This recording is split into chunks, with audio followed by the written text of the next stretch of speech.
இலங்கையிலே இருக்கிற முஸ்லிம்கள் வாழக்கூடிய எந்த ஊராக இருந்தாலும் அத்தனை ஊர்களிலும் நபிகளாரின் நேசத்தின் பெயரால், நபிகளாரை நேசிக்கிறோம், பாசம் வைத்திருக்கிறோம் என்ற பெயரால் நடக்கக்கூடிய சில அனாச்சாரங்களை சுட்டிக்காட்டுகின்ற ஒரு தலைப்பாகத்தான் இந்த தலைப்பு அமைக்கப்பட்டிருக்கிறது. ஏனென்று சொன்னால், பொதுவாகவே இந்த உலகத்திலே இருக்கக்கூடிய எந்த ஒரு மதத்தை நீங்கள் எடுத்துக்கொண்டாலும், எந்த ஒரு கொள்கையை நீங்கள் எடுத்து பார்த்தாலும், ஒவ்வொரு மதத்திற்கு என்று சொல்லியும் ஒவ்வொரு தலைவர்கள் இருப்பார்கள். அதேபோல் எந்த ஒரு கொள்கையாக இருந்தாலும் அந்த கொள்கைக்கு என்று சில தலைவர்மார் இருப்பார்கள். இப்படி தலைவர்களை தன்னகத்தே கொண்டிருக்கக்கூடிய கொள்கைகள், இயக்கங்கள், மதங்கள் எதை நீங்கள் எடுத்துக்கொண்டாலும் தங்களுடைய தலைவர்களை அவர்கள் நேசிப்பார்கள். நேசிப்பதற்கென்று சொல்லி சில அடையாளங்களையும் வைத்துக் கொண்டிருப்பார்கள். உதாரணமாக, அண்மையிலே மரணித்த நெல்சன் மண்டேலா, நெல்சன் மண்டேலாவினுடைய மரணம் இந்த உலகத்திலே பெரும்பாலான மக்களை கவர்ந்த ஒரு மனிதருடைய மரணமாக பார்க்கப்பட்ட ஒரு மரணம். எதற்காக அந்த மனிதரை அந்த அளவுக்கு அத்தனை மக்களும் பார்த்தார்கள்? ஆப்பிரிக்காவிலே அடிமைத்தனத்திலே இருந்த மக்களை கருப்பினத்தவர்களுக்கும் உரிமை இருக்கிறது என்று உரிமைக்காக போராடிய, உரிமைக்காக குரல் கொடுத்த ஒரு தலைவர் என்ற அடிப்படையில் நெல்சன் மண்டேலாவினுடைய மரணத்தை இந்த உலகத்தில் இருக்கக்கூடிய பெரும்பாலான தலைவர்கள் கலந்து கொண்ட ஒரு மரணமாக அத்தனை பேரும் பார்க்கிறோம். அவருக்கு அந்த செய்திகளோடு அவருடைய வரலாறு முற்று பெற்றதா? முற்று பெறவில்லை. எந்த அளவுக்கு முற்று பெறவில்லை என்றால், நெல்சன் மண்டேலா மரணித்து 3வது நாள் அவருடைய உருவச்சிலை, மிக பிரம்மாண்டமான ஒரு உருவச்சிலை திறப்பு விழா நடத்தப்பட்டு திறந்து வைக்கப்பட்டது. எதற்காக நெல்சன் மண்டேலாவுக்கு சிலை வைத்தார்கள்? நாங்கள் நெல்சன் மண்டேலாவை நேசிக்கிறோம். அந்த மக்கள் சொன்ன பதில் என்ன? நாங்கள் நெல்சன் மண்டேலாவை நேசிக்கிறோம். இதே போன்று உலகத்திலே இருக்கக்கூடிய எந்த தலைவராக இருந்தாலும், உலகத்திலே பிறந்து மறைந்த எந்த ஒரு தலைவராக இருந்தாலும் அத்தனை பேரையும் நேசிக்கக்கூடிய அந்த மனிதர்களுடைய தொண்டர்கள் அவர்களுக்கு என்று சொல்லி சிலைகளை வடித்திருப்பார்கள். மிக பிரம்மாண்டமான புகைப்படங்களை வைப்பார்கள். எப்படியெல்லாம் அவர்களை துதிபாட முடியுமோ அப்படியெல்லாம் துதிபாடுவார்கள். இதே நேரத்தில் அண்மையிலே கடந்த ஒரு வருடங்களுக்கு முன்பதாக இஸ்லாமிய மதத்தினுடைய இறுதி திருத்தூதராக இந்த உலகுக்கு அனுப்பப்பட்ட நபிகள் பெருமானார் ஸல்லல்லாஹு அலைஹி வஸல்லம் அவர்களுக்கு எதிராக நபிகள் பெருமானாருடைய கண்ணியமிக்க ஒழுக்க வாழ்வை கேவலப்படுத்தும் விதமாக நபிகள் நாயகத்தை ஒரு கேவலமானவராக மக்களுக்கு மத்தியிலே சித்தரிக்க வேண்டும் என்பதற்காக அமெரிக்காவில் இருந்து இன்னசென்ஸ் ஆஃப் முஸ்லிம் என்று சொல்லக்கூடிய முஸ்லிம்களின் அப்பாவித்தனம் என்ற ஒரு திரைப்படம் வெளியிடப்பட்டது. அந்த திரைப்படம் வெளியிடப்படுவதற்கு முன்பதாக டென்மார்க்கிலே ஜூலியன் போஸ்டர் என்று சொல்லக்கூடிய ஒரு பத்திரிகை நபிகள் நாயகத்தினுடைய உருவப்படம் என்று சொல்லி சில கார்ட்டூன் புகைப்படங்களை வெளியிட்டிருந்தது. நபிகள் நாயகத்தின் பெயரால் இதுதான் நபிகள் நாயகம் என்று சொல்லி புகைப்படம் வெளியிட்டார்கள் என்பதற்காக, நபிகள் நாயகத்தை கேவலப்படுத்தி திரைப்படம் எடுத்தான் என்பதற்காக உலகத்திலே இருந்த அத்தனை முஸ்லிம்களும் கொதித்து எழுந்தார்கள். எதற்காக கொதித்து எழுந்தார்கள்? நாங்கள் கண்ணியமாக உயிரை விட அதிகமாக நேசிக்கிற நபி அவர்களை கேவலப்படுத்தி விட்டார்கள். என்ன கேவலப்படுத்திட்டான்? திரைப்படம் எடுத்தது கேவலம், புகைப்படம் வெளியிட்டது கேவலம். ஆச்சரியம் என்ன தெரியுமா? உலகத்திலேயே மிக அதிகமான மக்கள் நேசிக்கக்கூடிய ஒரு தலைவர் இருப்பார் என்றால் அது கண்ணியமிக்க நபிகள் நாயகம் ஸல்லல்லாஹு அலைஹி வஸல்லம் அவர்களாக மாத்திரம்தான் இருக்க முடியும். நெல்சன் மண்டேலா மாதிரி 10,000 மண்டேலாவை நிப்பாட்டினா கூட இந்த ஒரு மனிதருக்கு ஈக்குவலாக வர முடியாது. அந்த அளவுக்கு அல்லாஹ் தஆலா அந்த நபிகள் பெருமானார் ஸல்லல்லாஹு அலைஹி வஸல்லம் அவர்களுக்கு கண்ணியத்தை கொடுத்தான், செல்வாக்கை கொடுத்தான். இவ்வளவு மக்கள், சுமார் 130 கோடி மக்கள் பின்பற்றக்கூடிய இஸ்லாத்தினுடைய இறுதி திருத்தூதர் முஹம்மது ஸல்லல்லாஹு அலைஹி வஸல்லம் அவர்களுக்கு உலகத்திலே எங்கேயாவது சிலை இருக்குதா? எங்கேயுமே இல்லை. முஹம்மது ஸல்லல்லாஹு அலைஹி வஸல்லம் அவர்களுடைய புகைப்படம் இதுதான் என்று சொல்லி யாராவது ஃபேஸ்ல வச்சுக்கிட்டு தெரியுமா? யார ஃபேஸ்லையும் இல்லை, யார வீட்லையும் இல்லை, யாருடைய கம்ப்யூட்டர்லையும் இல்லை. ரசூலுல்லாஹ்வுடைய புகைப்படத்தை இந்த சமுதாயத்தை சேர்ந்தவர்கள் பார்த்தது கிடையாது.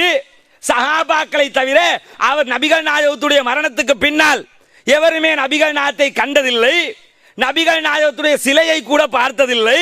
குறைந்தபட்சம் நபிகள் நாயகத்துடைய காலத்திலேயே ரசூலுல்லாஹ் உயிரோடு இருக்கும் போதே நிறைய ஓவியர்கள் அரபு நாடு முழுவதும் இருந்தார்கள்.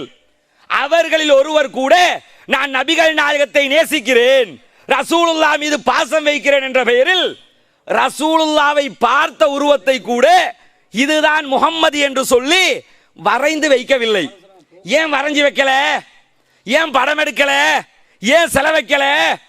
அமெரிக்காவில் இருந்து உலகத்திலே பிரசித்தி பெற்ற, உலகத்திலே மிகவும் அதிகமான செல்வாக்கை பெற்ற 10 நபர்களுடைய சிலைகளை அமெரிக்காவிலே வைப்பதற்கு முடிவெடுத்தார்கள். செலவப்பானா இல்லையா?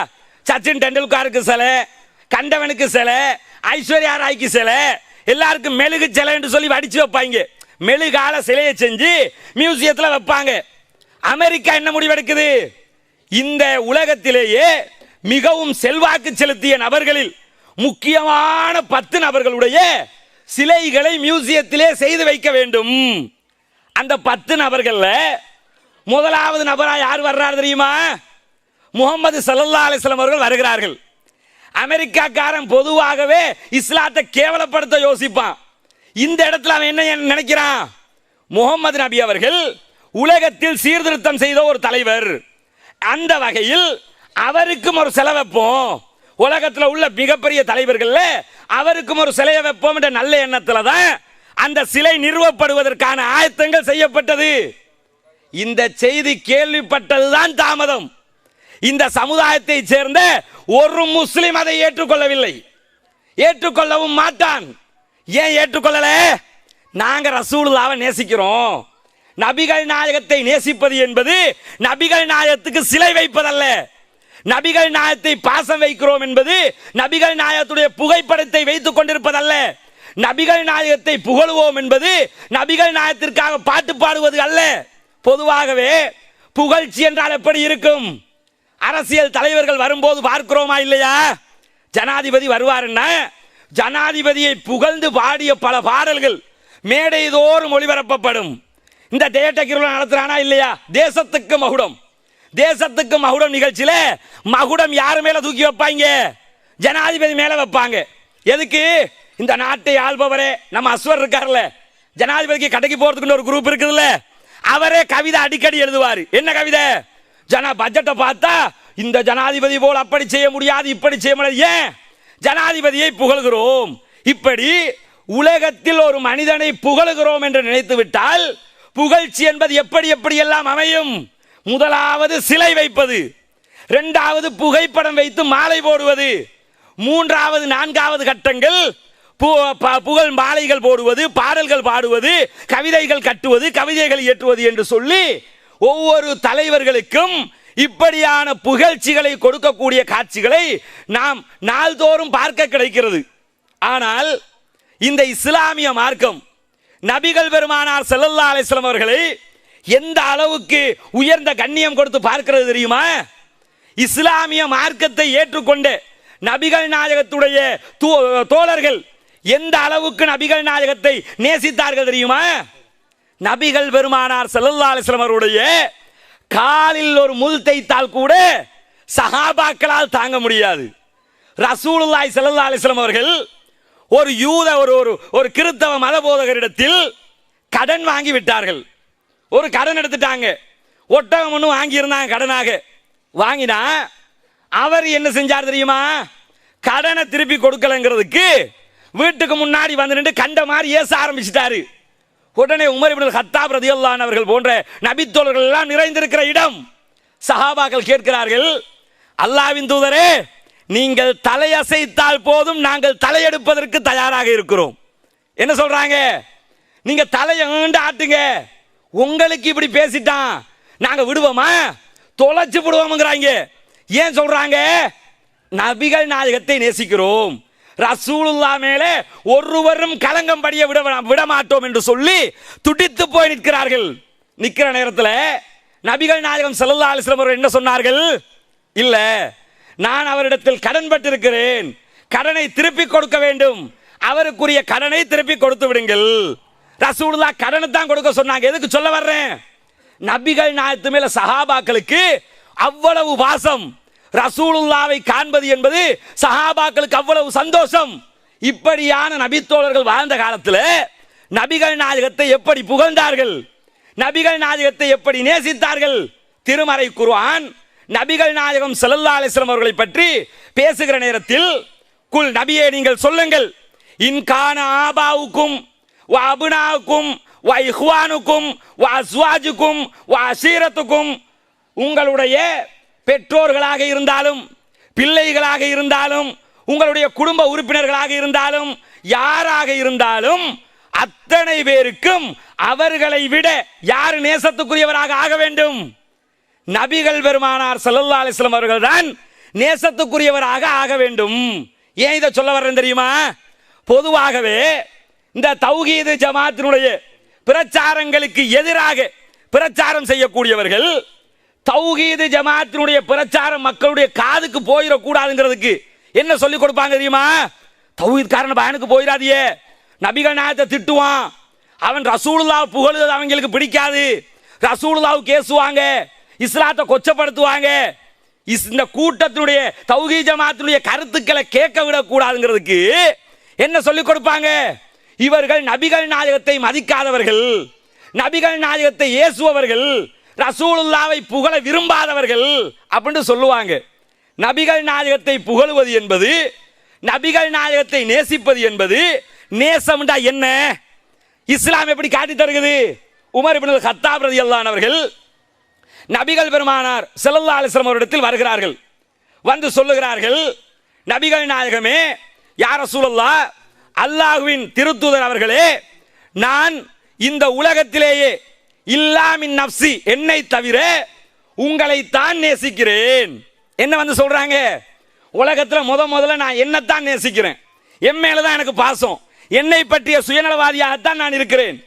அதற்கு அடுத்ததாக இந்த உலகத்திலேயே நான் ஒருவரை நேசிப்பது என்றால் உங்களை தான் நேசிக்கிறேன் அப்படிங்கிறாங்க.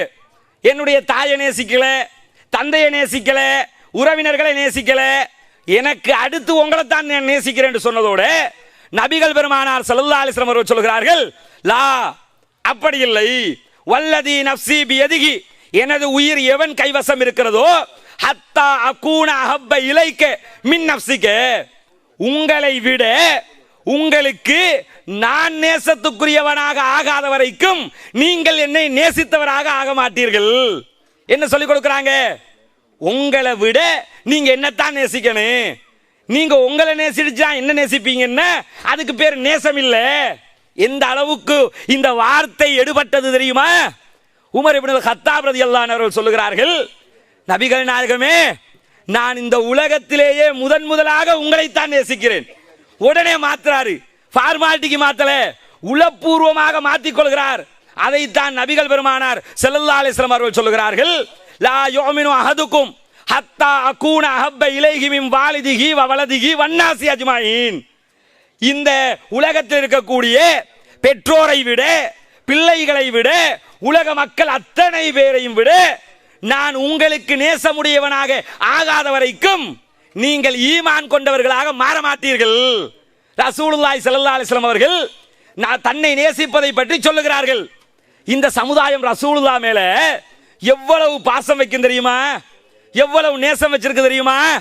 நபிகள் நாயகம் ஸல்லல்லாஹு அலைஹி வஸல்லம் அவர்களுக்கு இன்னசென்ஸ் ஆஃப் முஸ்லிம் திரைப்படம், நம் முஸ்லிம்களுடைய அப்பாவித்தனம் என்ற திரைப்படம் எடுக்கப்பட்டவுடன் உலகத்தில் இருந்த எல்லா முஸ்லிமும் ரோட்டுக்கு இறங்கி விட்டானா, பல நாடுகளில் அமெரிக்காவினுடைய தூதுவர் ஆலயங்கள் அடித்து நொறுக்கப்பட்டது. எந்த அளவுக்கு? லிபியா போன்ற நாடுகளில் அமெரிக்காவுடைய தூதுவர் ஆலயத்தை எம்பசியை அடிச்சு நொறுக்கிறாங்க. ஏன் நொறுக்கிறாங்க? அமெரிக்காட எம்பசி இல்ல, அவன் அப்பண்ட எம்பசி வந்தாலும் உடைப்போம். ஏன் உடைப்போம்? எங்களுடைய தூதரை கேவலப்படுத்தி விட்டாய். இலங்கையிலே ஸ்ரீலங்கா தௌஹீத் ஜமாத் சார்பாக கொழும்பிலே அந்த திரைப்படத்திற்கு எதிரான மாபெரும் ஆர்ப்பாட்டம் நடத்தப்பட்டது. அனைத்து மீடியாக்களும் அப்படியே எட்டி பார்த்த ஒரு போராட்டம். என்னடா இது? முகமது நபிக்கு எதிராக ஒரு சினிமா தானே எடுத்தாங்க, யூடியூபை தடை செய்ய சொன்னாங்களே. எப்படி? முகமது நபிக்கு எதிராக சினிமா எடுத்ததற்காக எந்த அளவுக்கு இந்த சமுதாயம் கொதித்தது தெரியுமா? சினிமாவை எடுத்து நபிகள் நாயகத்துக்கு எதிரான திரைப்படத்தை யூடியூப் இணையதளத்தில் வீடியோக்களை பதிவேற்றக்கூடிய இணையதளத்தில் பதிவேற்றுகிறார்கள். தமிழ்நாடு தௌஹீத் ஜமாத், இந்த ஜமாத்தினுடைய தலைமையகம் சென்னையிலே இருக்கிறது. கிட்டத்தட்ட 7 லட்சம் பேருக்கு மேல் அங்கத்தவர்களை கொண்டு இந்தியாவுடைய தமிழகத்தினுடைய மிக பிரம்மாண்டமான முஸ்லிம் பெரும்பான்மை அமைப்பு. அந்த அமைப்பு என்ன முடிவெடுக்கு தெரியுமா? ஒவ்வொருத்தரும் ஒவ்வொரு முடிவெடுத்தாங்க. இவங்க ஒரு படி மேல போய் யூடியூப் இணையதளத்தில் எங்களுடைய அத்தனை வீடியோக்களையும் வெளியிடக்கூடாது, ஒன்றை கூட வெளியிடக்கூடாது, எல்லாத்தையும் ரிமூவ் பண்ணுங்க, எல்லாத்தையுமே டெலிட் பண்ணி முடியுங்க. எந்த அளவுக்கு? சகோதரர் பி ஜெயினுல் ஆபதீன் அவர்கள், இவர பேரை கேட்டாலே இந்த நபியை நேசிக்கிறோம் மௌலுது படிக்கிற கூட்டத்துக்கு கொஞ்சம் அலர்ஜிக். ஏன் அலர்ஜிக்? ஏன்னு கேட்டா இந்த சுபஹான மௌலுது ஓர் ஆய்வு, யா குத்துபா, இது போன்ற அவர்களுடைய மௌலுதுகளுக்கு எதிரான அதிலே இருக்கக்கூடிய மார்க்கத்துக்கு முரணான கருத்துக்களை உடைத்து நொறுக்கிய ஒரு தற்காலத்தில் வாழக்கூடிய ஒரு இஸ்லாமிய அறிஞர். இவர பேச்சை கேட்டா தான் கொஞ்சம் பேருக்கு நிறைய பட்டு அப்படியே அலர்ஜிக்கு வந்து முகமூக்கெல்லாம் வீங்கி அப்படியே வெடிச்சிருவாங்க மாதிரி விளங்கும். ஏன்? அது எப்படி சொல்லலாம்? இவர் யாரு? யூதண்ட கைக்கூலி. இவர் என்ன முடிவெடுக்கிறார் தெரியுமா? இவர் தலைமையாக கொண்ட, இவர் தலைவராக இருக்கிற தமிழ்நாடு தௌஹீத் ஜமாத் என்ன முடிவெடுத்தது? யூடியூப் இணையதளத்தில் பி ஜெயினுல் ஆபதீன் என்று அடித்தால் மூச்சு விடுகிற அளவுக்கு வீடியோ வந்துகிட்டு இருக்கும். அவ்வளவுக்கு அவருடைய பயான் வீடியோக்கள் அதில் இருந்தது. அத்தனை மக்களுக்கும் கோரிக்கை வைத்தார். நபிகள் நாயகத்தை கேவலப்படுத்திய இந்த யூடியூப் இணையதளத்தில் என்னுடைய ஒரு வீடியோக்களை கூட நீங்கள் பதிவேற்ற வேண்டாம், ஏத்தின அத்தனையும் ரிமூவ் பண்ணுங்க. அத்தனை பேரும் ரிமூவ் பண்றாங்க, அத்தனையும் வெளியெடுக்கப்படுகிறது. எதற்காக செய்றாங்க? நபிகள் நாயகத்தை நேசிக்கிறோம், ரசூலுல்லாவை கேவலப்படுத்தின அதை ஏத்துக்கிற மாட்டோம். நபிகள் நாயகத்தின் மேல் கொண்ட பாசம், இதுதான் ரசூலுல்லாவுடைய நேசத்தின் வெளிப்பாடு. எந்த அளவுக்கு இந்த சமுதாயம் நபிகள் நாயகத்தை நேசிக்கும் என்றால், சாராயம் குடிச்சிட்டு ரோட்ல படுக்கிற ஒருத்தன்ட்ட போய் அவன் தாயை இழுத்து ஏசி பாருங்க, திருப்பி உங்களுக்கு தாயை இழுத்து ஏசிட்டு திருப்பி படுப்பான். அவன் வாப்பாவை இழுத்து ஏசி பாருங்க, அதே மாதிரி செஞ்சுட்டு படுப்பான். அவன் வைஃப் அல்லது யாரையாவது இழுத்து சாராயம் குடிச்சு படுக்கிறவன்ட்ட போதையில தான் இருப்பான். இவ்வளவு ஏசினாலும் கேட்டுக்கிட்டு சும்மா இருப்பான், அல்லது திருப்பி ஒரு ஏச்சை ஏச்சிட்டு சும்மா இருப்பான். ரசூலுல்லாவுக்கு கொஞ்சம் ஏசி பாருங்க பார்ப்போம். இந்த சமுதாயத்தில் சாராயம் குடிச்சிட்டு எவனா ரோட்ல படுக்கிறவன்ட்ட போய் நபிகள் நாயகத்தை ஏசி ஏதாவது சொல்லி பாருங்க பார்ப்போம். போதையில் இருப்பவன் கூட இந்த விஷயத்தில் தெளிவாக இருப்பான். ரசூலுல்லாவை ஏசுற தாங்கிக்க மாட்டான். அது எப்படிடா முகமது நபி இயேசுவ உயிரை விட நேசிக்கிறோம், அதற்காக அவனுடைய ஏச்சு பேச்சுக்களை கேட்டுக்கொண்டிருக்காமல் அதற்கு எதிராக கிளர்ந்து எழும்புவார்கள். எதற்காக சொல்லுகிறேன் தெரியுமா? நபிகள் நாயகத்து மேல உள்ள ஒரு பாசம் ஆட்டோமேட்டிக்கா எல்லாருடைய உள்ளத்திலையுமே அப்படியே ஆணி அடித்தாற் போல் பதிந்திருக்கிறது. இன்றைக்கு இந்த ஊருக்குள்ளே நபிகள் நாயகத்தை நேசிப்பதாக இந்த நிகழ்ச்சி இருக்குதுல்ல, இப்ப நாம நடத்த இருக்கிற நிகழ்ச்சி இன்னைக்கு நடத்த இருந்த நிகழ்ச்சி இல்லை, இது ஒரு 10 நாள் 20 நாளைக்கு முன்னாடி நடத்த இருந்த நிகழ்ச்சி. நடத்த உடை இல்லை, யாரு உடை இல்லை, போலீசார் இல்லை. இந்த ஊர்ல இருக்கக்கூடிய பள்ளி நிர்வாகம் போலீஸுக்கு போய் வழக்கு பேசி எல்லாரையும் தாண்டி தான் இங்க வந்து நிகழ்ச்சி நடத்திக்கிட்டு இருக்கிறோம். ஏன் நடத்த விடல தெரியுமா? அது ரபியுல் அவ்வல் மாசம். நாம நிகழ்ச்சி நடத்த இருந்தது எப்ப? ரபியுல் அவ்வல். இவங்க நினைச்சுக்கிட்டாங்க ரபியுல் அவ்வல்ல நடத்த விடாம விட்டுட்டோம், ரபியுல் அவ்வலுக்கு அடுத்து அரபில ரபியுல் ஆகிர் மாசம். அதை மறந்துட்டாங்க. எதை மறந்துட்டாங்க? ரபியுல் அவ்வல்ங்கிறது சுபஹான மௌலூத் சீசன், ரபியுல் ஆகிர்ங்கிறது யா குத்துபா சீசன். யா குத்துபாண்டா வழங்குதா? சுபான மௌலூதுக்கு பின்னாடி வர்றேன். யா குத்துபாண்டா வழங்குதா? என்ன யா குத்துபா? அப்துல் காதர் ஜீலானி அவர்களை போற்றி புகழக்கூடிய ஒரு மௌலிது. என்ன போட்டு ரசூலுல்லாஹ் புகழுத பத்தி ரசூலுல்லாஹ் என்ன சொல்றாங்க தெரியுமா? லா துதுருனி, என்னை நீங்கள் ஈசாவை, மரியமுடைய மகன் ஈசாவை மக்கள் எப்படி வரம்பு மீறி புகழ்ந்தார்களோ அப்படி நீங்கள் என்னை புகழ்ந்து விடாதீர்கள். புகழ்ச்சின்னா என்ன தெரியுமா? இவங்க புகழ்ச்சின்னா என்ன நினைக்கிறாங்க தெரியுமா? ரசூலுல்லாஹ் மேல பாட்டு படிக்கிறதான் புகழ்ச்சின்னு நினைக்கிறாங்க. உதாரணத்துக்கு இப்ப நபிகள் நாயகத்தை நேசிக்காத யாரும் இல்லைல்ல. ஏங்க மௌலூத் ஓதுறீங்க? ரசூலுல்லாஹ்வை நாங்க நேசிக்கிறோம். ஏங்க மௌலூத் படிக்கிறீங்க? நபிகள் நாயகத்தை நாங்க பாசம் வச்சிருக்கிறோம். அப்ப நபிகள் நாயகத்து மேல பாசம் வச்சா பாட்டு படிப்பீங்க, நபிகள் நாயகத்தை நேசிச்சா பாட்டு படிப்பீங்க. சரி, உதாரணத்துக்கு கேட்கிறேனே, இப்ப கணவனுக்கு மனைவிக்கும் பிரச்சனைன்னு வச்சுக்கிருவோம். மனைவிய கணவன் அடிக்கடி போட்டு வெளுண்டு வெளுப்பாருன்னு வச்சுக்கிருவோம். அடின்னு அடிக்கிறாரு. மனைவி ஒரு நாள் உட்கார்ந்துக்கிட்டு, ஏங்க டெய்லி அடின்னு அடிக்கிறீங்க, கொஞ்சமாவது எனக்கு பாசம் காட்டுங்களே அப்படின்னு சொல்றான்னு வைங்களேன். என்ன கொஞ்சம் நேசிங்களே, என்ன கொஞ்சம் லவ் பண்ணுங்களே, என்ன கொஞ்சம் காதலிங்களே. மனைவி தானே, மனைவிக்கு சொன்ன பிரச்சனை இல்லைல்ல. அப்ப கேட்கிறான்னு வச்சுக்கிறீங்க.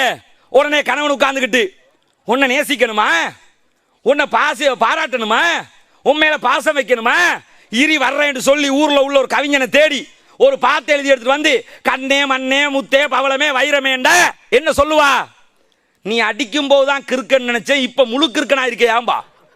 ஏன் சொல்லுவா? பாசம் காட்டுனா பாட்டு படிக்கிற கிறுக்காண்டு கேப்பா. கேட்பாளா இல்லையா? ஏன் சொல்றேன்? மனைவிக்கு மேல பாசம் காட்டுனா பாட்டு படிக்கிறேன்னு அர்த்தம் இல்ல.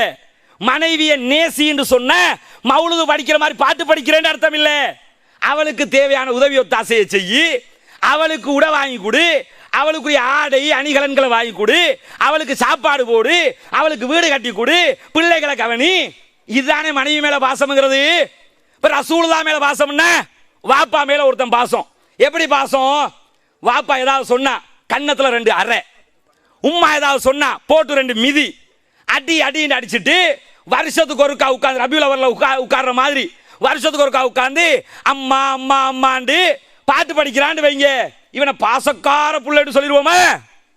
ஏன் சொல்ல வர்றேன்?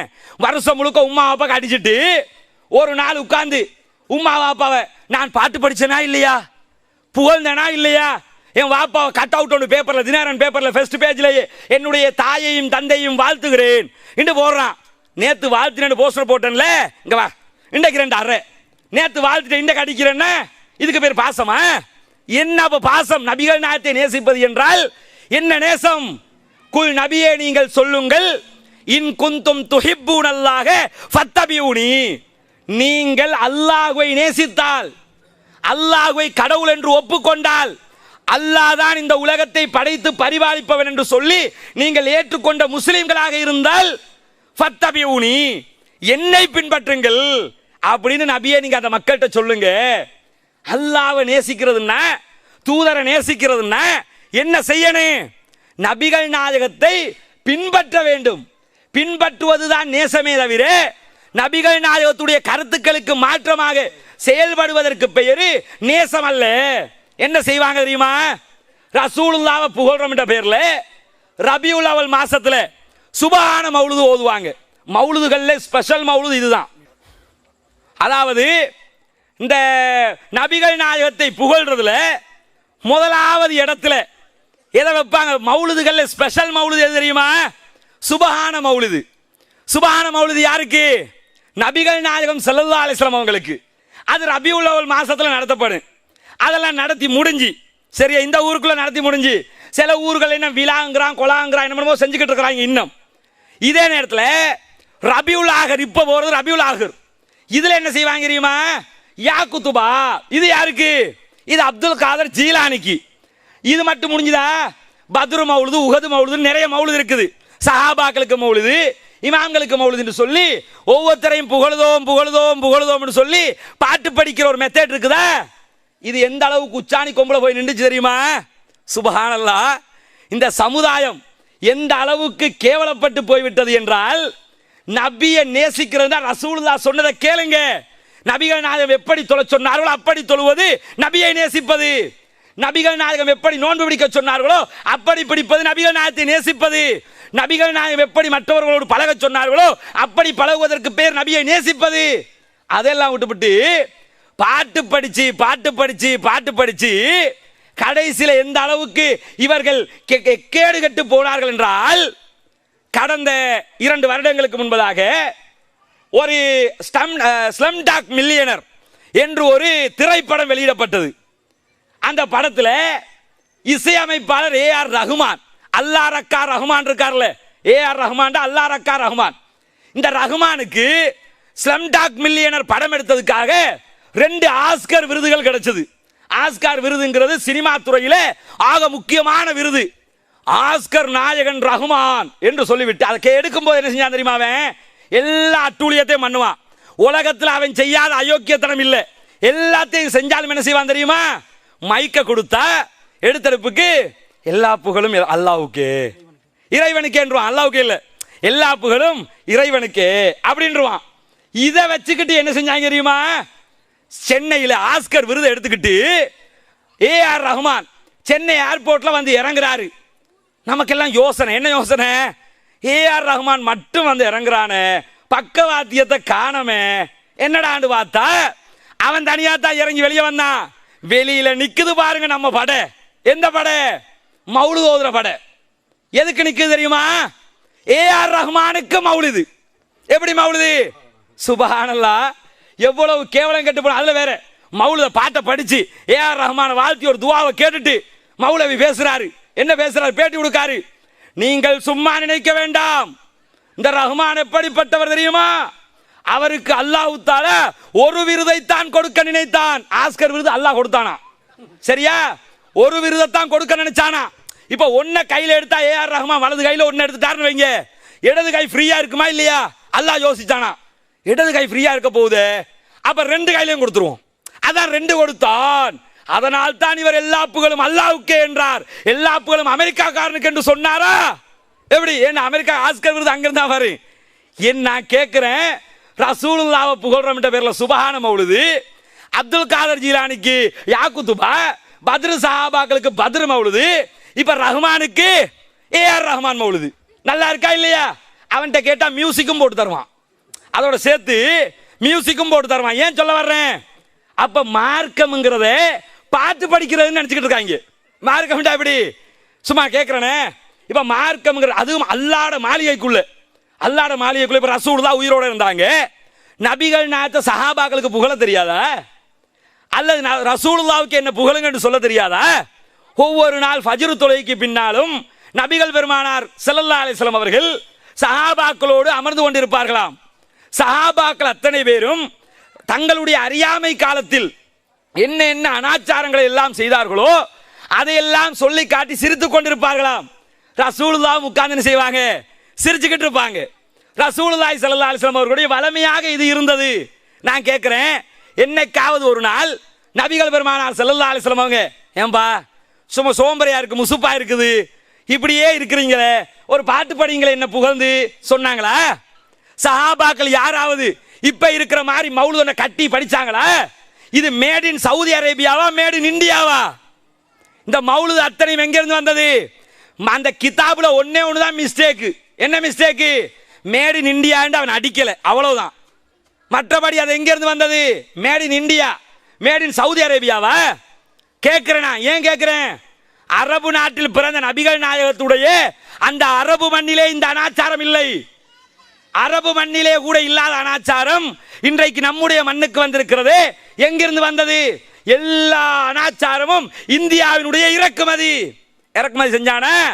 செஞ்சது மட்டுமில்லை, என்னெல்லாம் இருக்குன்னு தெரியுமா? யாக்குத்துபாவை கொஞ்சம் சொல்லிடுறேனே. இந்த யாக்குத்துபா இந்த ரபியுல் ஆகிர்ல யாக்குத்துபா, இந்த யாக்குத்துபா வரும்போது அப்துல் காதர் ஜீலானி தான் ஞாபகத்துக்கு வருவாரு. இந்த அப்துல் காதர் ஜீலானி எந்த அளவுக்கு வச்சிருப்பாங்க தெரியுமா? நம்ம சமூகத்தில் ஒருத்தர் நடந்து போய்கிட்டே இருக்காருன்னு வைங்க, திடீரென்று எடரிப்பட்டி விழுறாருன்னா யா முஹித்தீனே அப்படிம்பாரு. ஒருத்தர் விழுகிறாரு, ஏதாவது ஆபத்து வரப்போகுது, என்ன செய்யணும்? யா அல்லாஹ், அல்லாஹ் என்ன காப்பாத்து, இப்படி கேட்கணும். இந்த சமுதாயத்தை சேர்ந்த தாய் குலமும் இந்த சமுதாயத்தை சேர்ந்த தந்தை குலமும் என்ன சொல்லுவாங்க தெரியுமா? அப்படி விழ போறாங்க, ஆபத்து ஏதாவது வருதுன்னா, யா முஹியத்தீனே, முஹியத்தீன் ஆண்டவரே என்ன காப்பாத்துங்க. அவர் ஆண்டவர் ஆயிட்டாரு. ஏன் ஆண்டவர் ஆயிட்டாரு? இந்த நாகூர்ல முஹியத்தீன் ஆண்டவர் பள்ளிவாசல் இருக்குல்ல, தர்கா ஒன்று இருக்குது. இதை பத்தி கதையே சொல்லுவாங்க. எப்படி கதை சொல்லுவாங்க? ஒரு நாள் இந்த அப்துல் காதர் ஜீலானி ரஹமத்துல்லாவும் அல்லாஹ் தாலாவும் யாருன்னு பார்த்துக்கிறங்க. சரியா? எப்படி என்ன நான் கேட்குறேன், இவங்க என்ன நினச்சிக்கிட்டு இருக்காங்க தெரியுமா? அல்லாஹ் சொன்னதை கேளுங்க, ரசூலுல்லாஹ் சொல்லுவதை கேளுங்கன்னா, இவர்கள் யார் தெரியுமா? யூதர்கள். ஏரியல் ஷரோன் தான் இவங்களுக்கெல்லாம் காசு அனுப்புறாம்பாங்க. யாரு? ஏரியல் ஷரோன் இருந்து காசு வருது. ஒபாமாக்கும் அடிக்கடி இவங்களுக்கும் தொடர்பு இருக்குதாம், காசெல்லாம் கொடுக்குறானாம்பாங்க. ஏன்?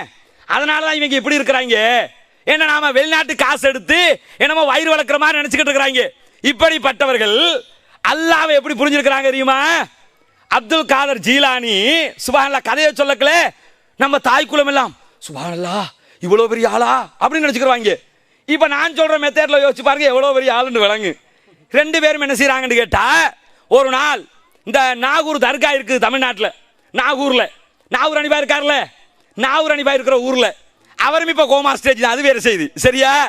அப்ப இந்த நாகூர்ல அந்த நாகூர் தர்காவுக்கு பக்கத்தில் இருக்கிற ஒரு தண்ணீர் ஓடை, தண்ணி நிறைஞ்சிருக்கும். அதுல ஒரு பெண்ட் இருக்கும்ல, குளத்துக்கு மேல கட்டு இருக்கிற மாதிரி அதுல ஒரு கட்டு இருக்கும். அந்த நாகூர் தர்காவுடைய தண்ணி நிறைந்த தடாகத்தை எல்லாம் பார்த்தீர்கள் என்றால், உலகத்திலேயே இருக்கிற அத்தனை பாக்டீரியாவும் நிறைந்திருக்கிற ஒரு தடாகமாக அதுதான் இருக்கும். ஏன்? ஒருத்தன் குளிச்சாண்டு வைங்க, வெளியே வரக்கிட்ட எய்ட்ஸ், சர்ஸ், அது இது எல்லா பர்சும் வந்துடும் அதுக்குள்ள. அவ்வளவு நோய் இருக்கு, அவ்வளவு அசிங்கமா இருக்கு. ஆனா என்ன செய்வாங்க? தொட்டு நாகூர் தர்கா தண்ணி அப்படின்னு இருக்கிறாங்க. நம்மாக்கள் சம்சம் தண்ணியை பார்ப்போம்ல, சம்சம் தண்ணியை கூட இப்படி செய்ய மாட்டாங்க, தொட்டு தொட்டு மோந்துக்கிறாங்களா? அது சம்சம் தண்ணி எடுத்து குடிச்சுக்கிறாங்க.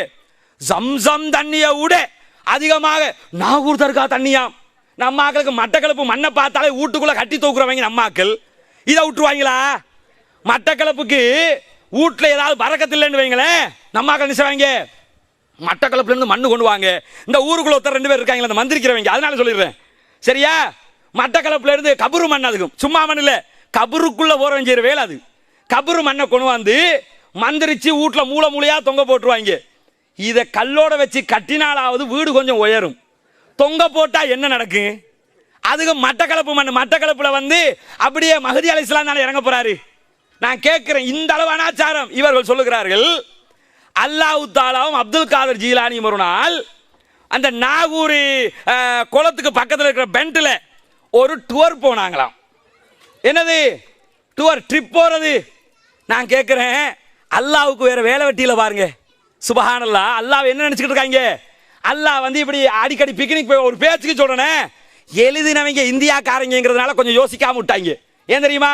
அவங்க கவிதை எழுதும் போது யோசிக்கிறதே கிடையாது. உதாரணத்துக்கு இந்த ஸ்கூல்ல எல்லாம் படிச்சு சீராபுராணம் படிச்சு தருவாங்கல்ல, சீராபுராணத்தில் என்ன எழுதி வச்சிருப்பான்? நபிகள் நாயகத்துடைய கல்யாணம், ஹதீஜா ரலியல்லாஹு அன்ஹா கல்யாணம் முடிச்சதை பற்றி சொல்லும் போது, ரசூலுல்லாஹ் அப்படியே மணவரைக்கு புடைசூழ வந்து கொண்டிருந்தார்கள். மணவரை எப்படி இருந்துச்சான்? வாழை மரம் கட்டி தொங்க போடப்பட்டிருந்தது. சவுதி அரேபியாவில் எங்க வாழை மரம்? நான் கேட்கிறேன். அப்ப என்ன நினைச்சிருக்கான்? இந்தியாவில் இருக்கிற மாதிரி தான் சவுதி இருந்திருக்கும் நினைச்சுக்கிட்டு உமர் புலவர் எழுதிட்டாரு.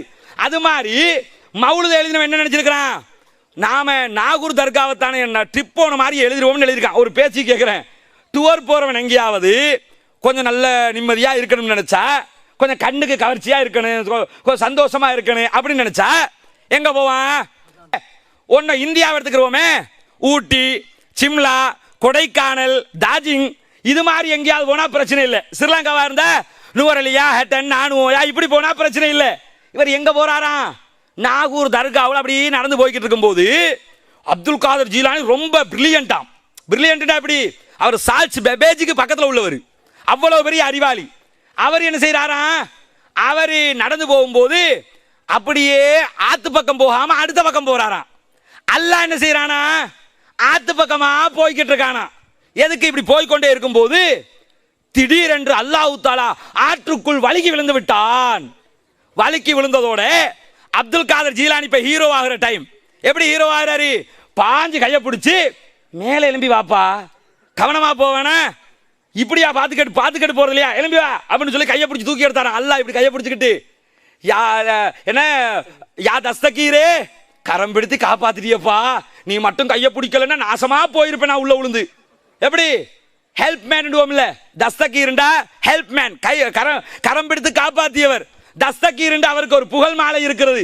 எப்படி தஸ்தகீர்? நாவரடிப்பா சொல்லுவார்ல, அனைத்துலகை கைக்குள்ளே அடக்கி கொண்ட ஞானி, அவுலியாக்கள் அனைவரையும் ஆளும் சுபஹானி. யாரு? அனைத்துலகத்தையும் இந்த அப்துல் காதர் ஜீலானி கைக்குள்ள அப்படியே அடக்கிட்டாராம். அவுலியாக்கள் அனைவரையும் ஆளும் சுபஹானி, அவுலியாக்கள் அனைவரையும் இவர் தான் ஆட்சி செய்கிறார் சொல்லிட்டு பகுதாது நகர்வாலும் தீரா நபி தரை மீதில் தவம் ஏந்தி யா தஸ்தகீர்னு படிப்பாரு. பகுதாதுங்கிறது ஈராக்ல இருக்குது. பகுதாது நகர்வாலும் தீரா நபி அப்படின்னா என்ன? பகுதாதுல வாழ்ற நபி நீங்க. தரை மீதில் தவம் ஏந்தி யா தஸ்தகீர், நீங்கள் நடந்து போற நேரத்தில் கையை பிடிச்சி காப்பாத்தின தஸ்தகீர், நீங்க அல்லாவே காப்பாத்தின ஆளு நீங்க. இப்படி எழுதி வச்சுக்கிட்டு நாங்க எல்லாம் குர்ஆன் சுன்னா ரசூலுல்லாஹ்வை நேசிக்கிறோம், அப்துல் காதர் ஜீலானியை நேசிக்கிறோம். நான் கேட்கிறேன், அப்துல் காதர் ஜீலானியை நேசிக்கிறோம் என்பது இப்படி கதை எழுதுவதல்ல. அவர் ஒரு அறிஞராக இருந்தார், இருந்துட்டு போறாரு, அவருடைய கபருக்கு அவர் தேடினாரு. நமக்கு என்ன? அதுல அவரை புகழ்ந்து பாடுறதுனால நமக்கு என்ன கிடைக்க போகுது? இது அப்துல் காதர் ஜீலானிக்கு. ரசூலுல்லாஹ்வுக்கு என்ன எழுதினாங்க தெரியுமா? நபிகள் நாயகம் ஸல்லல்லாஹு அலைஹி வஸல்லம் அவர்களுக்கு எந்த அளவுக்கு எழுதிருப்பாங்கன்னு கேட்டா, மௌலிதுல இந்த சுபஹான மௌலிது எடுத்துக்கிட்டீங்கன்னா என்னென்னலாம் வரும்? அஸ்ஸலாமு அலைக்க யா மாஹிய துனூபி, பாவங்களை எல்லாம் அழிப்பவரே உங்களுக்கு எங்களுடைய சலாம் உண்டாகட்டும். என்ன சொல்றாங்க? மௌலிது படிப்பாங்கல்ல, மௌலவி படிப்பார் பாருங்க. இது அதான் ஆச்சரியம். யாரு? அரபிய படிச்சுட்டு வந்து குர்ஆன் சுன்னாவை 7 வருஷம் படிச்சோம்னு சொல்லிக்கிட்டு அப்ப என்ன எழுதுறாங்கன்னு கேட்டா, அஸ்ஸலாமு அலைக்க யா மாஹிய துனூபி, பாவங்களை அழிப்பவரே உங்களுக்கு எங்களுடைய சலாம் உண்டாகட்டும். யாருக்கு? ரசூலுல்லாஹ் பாவங்களை எல்லாம் அழிக்கிறவராம், அதனால உங்களுக்கு சாந்தி உண்டாகட்டும். அது சொல்லிட்டு அஸ்ஸலாமு அலைக்க யா ஜாலியல் குரூபி, அதே போல எங்களுடைய கவலைகளை எல்லாம் தீர்த்து வைப்பவரே உங்களுக்கு எங்களுடைய சலாம் உண்டாகட்டும். நம்ம மக்கள் என்ன பார்ப்பாங்க தெரியுமா? அரபி தெரியாத மக்கள் தானே.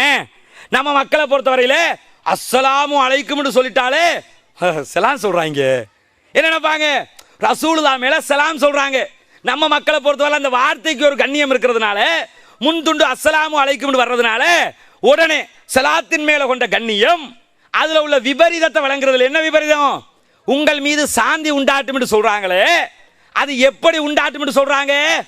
பாவங்களை அழிப்பவரே உங்கள் மீது சலாம் உண்டாகட்டும், கவலைகளை நீக்குபவரே உங்கள் மீது சலாம் உண்டாகட்டும். நான் கேட்கிறேன், நபிகள் நாயகம் ஸல்லல்லாஹு அலைஹி வஸல்லம் அவர்கள் பாவங்களை அழிப்பவரா? ரசூலுல்லாஹ்வுக்கு பாவங்களை அழிக்கக்கூடிய அதிகாரத்தை அல்லாஹ் கொடுத்திருக்கானா? நம்முடைய கவலைகளை நீக்குகிற அதிகாரத்தை அல்லாஹ் நபிகள் நாயகத்துக்கு கொடுத்திருக்கானா? அது மட்டும் இல்லை, அதோட சேர்த்து என்ன சொல்லுவாங்க தெரியுமா? அந்த கஃபாருல் ஹதாயா, இழிவு ஏற்படக்கூடிய சிறிய பிழைகளை எல்லாம் நீங்கள் தான் பொறுத்து அருள் புரிய வேண்டும். அந்த கஃபாருல் ஹதாயா வ ஸுனூபில் மூபிகாத், அதே போன்று மிகப்பெரிய பெரிய பாவங்களை எல்லாம் சபுல் மூபிகாத் இருக்குல்ல, 7 பெரும் பாவங்கள், அது மாதிரி ஸுனூபில் மூபிகாத்ன்ற பெரும் பாவங்கள் எல்லாம் நீங்கள் தான் அழிக்கக்கூடியவர்கள், நீங்கள் தான் அதையெல்லாம் இல்லாமல் ஆக்க வேண்டும். நாங்கெல்லாம் பாவிகள், நிறைய பாவம் செஞ்சிட்டோம். நபிகள் நாயகமே, எங்களோட சிறிய பிழை பெரிய பிழை, நாங்க எங்களுடைய கவலைகள் எங்களுடைய கஷ்டங்கள் எல்லாம் நீங்கள். பேரன்பிற்கினிய சகோதரர்களே, இந்த சுபஹான மௌலிதிலே என்ன எழுதுகிறார்கள்? நபிகள் நாயகத்தின் மேல சலாம் சொல்லிட்டு, நபி அவர்களே எங்களுடைய பாவங்களை எல்லாம் நீங்கள் தான் மன்னிப்பீர்கள், எங்களுடைய அந்த கஃபாருல் ஹதாயா சின்ன சின்ன பாவங்களை எல்லாம் நீங்கள் தான் மன்னிப்பவர்கள், வதுனூபில் மூபிகாத் மிகப்பெரிய பாவத்தையும் நீங்கள் தான் மன்னிப்பவர்கள் அப்படின்னு சொல்லி நபிகள் பெருமானார் ஸல்லல்லாஹு அலைஹி வஸல்லம் அவங்கள அல்லாஹ் ஆக்குற வேலையா பார்க்கறாங்க. ஏன் இதை சொல்ல வர்றேன் தெரியுமா? நபிகள் பெருமானார் ஸல்லல்லாஹு அலைஹி வஸல்லம் அவங்க கலந்து கொண்ட யுத்தங்களில் மிக முக்கியமான ஒரு யுத்தம் உஹது போர். உஹது போரிலே நபிகள் பெருமானார் ஸல்லல்லாஹு அலைஹி வஸல்லம் அவர்களுடைய இஸ்லாமிய படைக்கு நிறைய சேதங்கள் ஏற்படுகிறது. சஹாபாக்களுக்கு நிறைய காயங்கள் நிறைய கஷ்டங்கள் எல்லாம் ஏற்படுகிறது. எந்த அளவுக்கு ஏற்படுகிறது என்று சொன்னால், நபிகள் பெருமானார் ஸல்லல்லாஹு அலைஹி வஸல்லம் அவருடைய பற்களே உடைக்கப்படுகிறது. ரசூலுல்லாவுடைய பல்ல உடைக்கிற அளவுக்கு அவர்களுடைய எதிரிகளுடைய தாக்குதல் கடுமையாக இருக்கிறது. அவ்வளவு தாக்குதல் நடத்தி பற்கள் எல்லாம் உடைக்கப்பட்டு நபிகள் பெருமானார் ஸல்லல்லாஹு அலைஹி வஸல்லம் அவர்கள் எதிரிகளுக்கு எதிராக அல்லாஹ்விடத்தில் பிரார்த்திக்கிறார்கள், இறைவா உன்னுடைய நபியுடைய பல்லை உடைத்த இந்த கூட்டம் எப்படி வெற்றி பெறும்? ரசூலுல்லாஹ் கேட்கிறாங்க. இவங்க சொல்றாங்கல்ல, கஷ்டத்தை எல்லாம் நீக்குபவர் நீங்கள் தான், கவலை எல்லாம் போக்குபவர் நீங்கள் தான், பாவத்தை எல்லாம் மன்னிப்பவர் நீங்கள் தான். நபிகள் பெருமானார் ஸல்லல்லாஹு அலைஹி வஸல்லம் அவங்களுக்கு ஏற்பட்ட கஷ்டம் என்ன? ரசூலுல்லாஹ்வுடைய பற்கள் உடைக்கப்படுகிறது. அல்லாஹ்விடத்தில் கேட்கிறாங்க, ரப்பே உன்னுடைய தூதரின் பல்லை உடைத்து விட்டார்கள், இந்த கூட்டம் எப்படி வெற்றி பெறும்? இவங்களுக்கு வெற்றி கிடைக்க கூடாது அப்படிங்கிறாங்க. இது நம்ம பார்வையில் ஏதாவது பிரச்சனையா? எந்த பிரச்சனையும் இல்லை. ஏன் பிரச்சனை இல்லை? நபிகள் நாயகம் அல்லாஹ்வுடைய தூதர், அந்த சஹாபாக்களுக்கு அந்த இடத்தில் தலைமை தாங்குகிற ராணுவ தளபதி, முழு உலக முஸ்லிம் முழு உலக மக்களுக்குமான இறைவனின் திருத்தூதர், அவர்களுடைய பற்கள் உடைக்கப்படுகிறது. அவங்க என்ன சொல்றாங்க?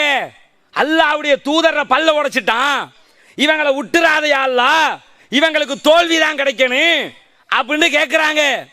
அல்லாஹ் திருப்பி என்ன கேட்கிறான்? நபியே அந்த அதிகாரம் உங்களுக்கு கிடையாது. எந்த அதிகாரம்? எவனுக்கு வெற்றியை கொடுக்கணும் எவனுக்கு தோல்வியை கொடுக்கணும்ங்கிறது நான் சொல்லணும். நான் தான் அல்லாஹ், நீங்கள் அல்ல அல்லாஹ். ரசூலுல்லாஹ்க்கு அல்லாஹ் என்ன சொல்லி காட்டுறான்? எவனுக்கு தோல்வியை கொடுக்கணும் எவனுக்கு வெற்றியை கொடுக்கணும்னு நான் தான் முடிவெடுப்பேன். நீங்க எப்படி முடிவெடுப்பீங்க? உங்களுக்கு அந்த அதிகாரத்தை யார் தந்தா அப்படின்னு சொல்லி அல்லாஹ் தஆலா நபிகள் நாயகத்தை கடிந்து கொள்கிறான். நபிகள் நாயகத்துக்கு எச்சரிக்கை விடுக்கிறான். ரசூலுல்லாஹ் தோல்வியை கொடுத்துறேன்னு கேட்டது மட்டும்தான். நீங்க சொன்ன நாங்க தோல்வியை கொடுத்துறணுமா? நீங்க சொன்ன வெற்றியை தந்துடணுமா? அதை நான் தான் முடிவெடுப்பேங்கிறான் அல்லாஹ். ஆனா நம்ம மக்கள் என்ன நினைக்கிறாங்க? பாவத்தே ரசூலுல்லாஹ் மன்னிச்சிருவாங்களாம்.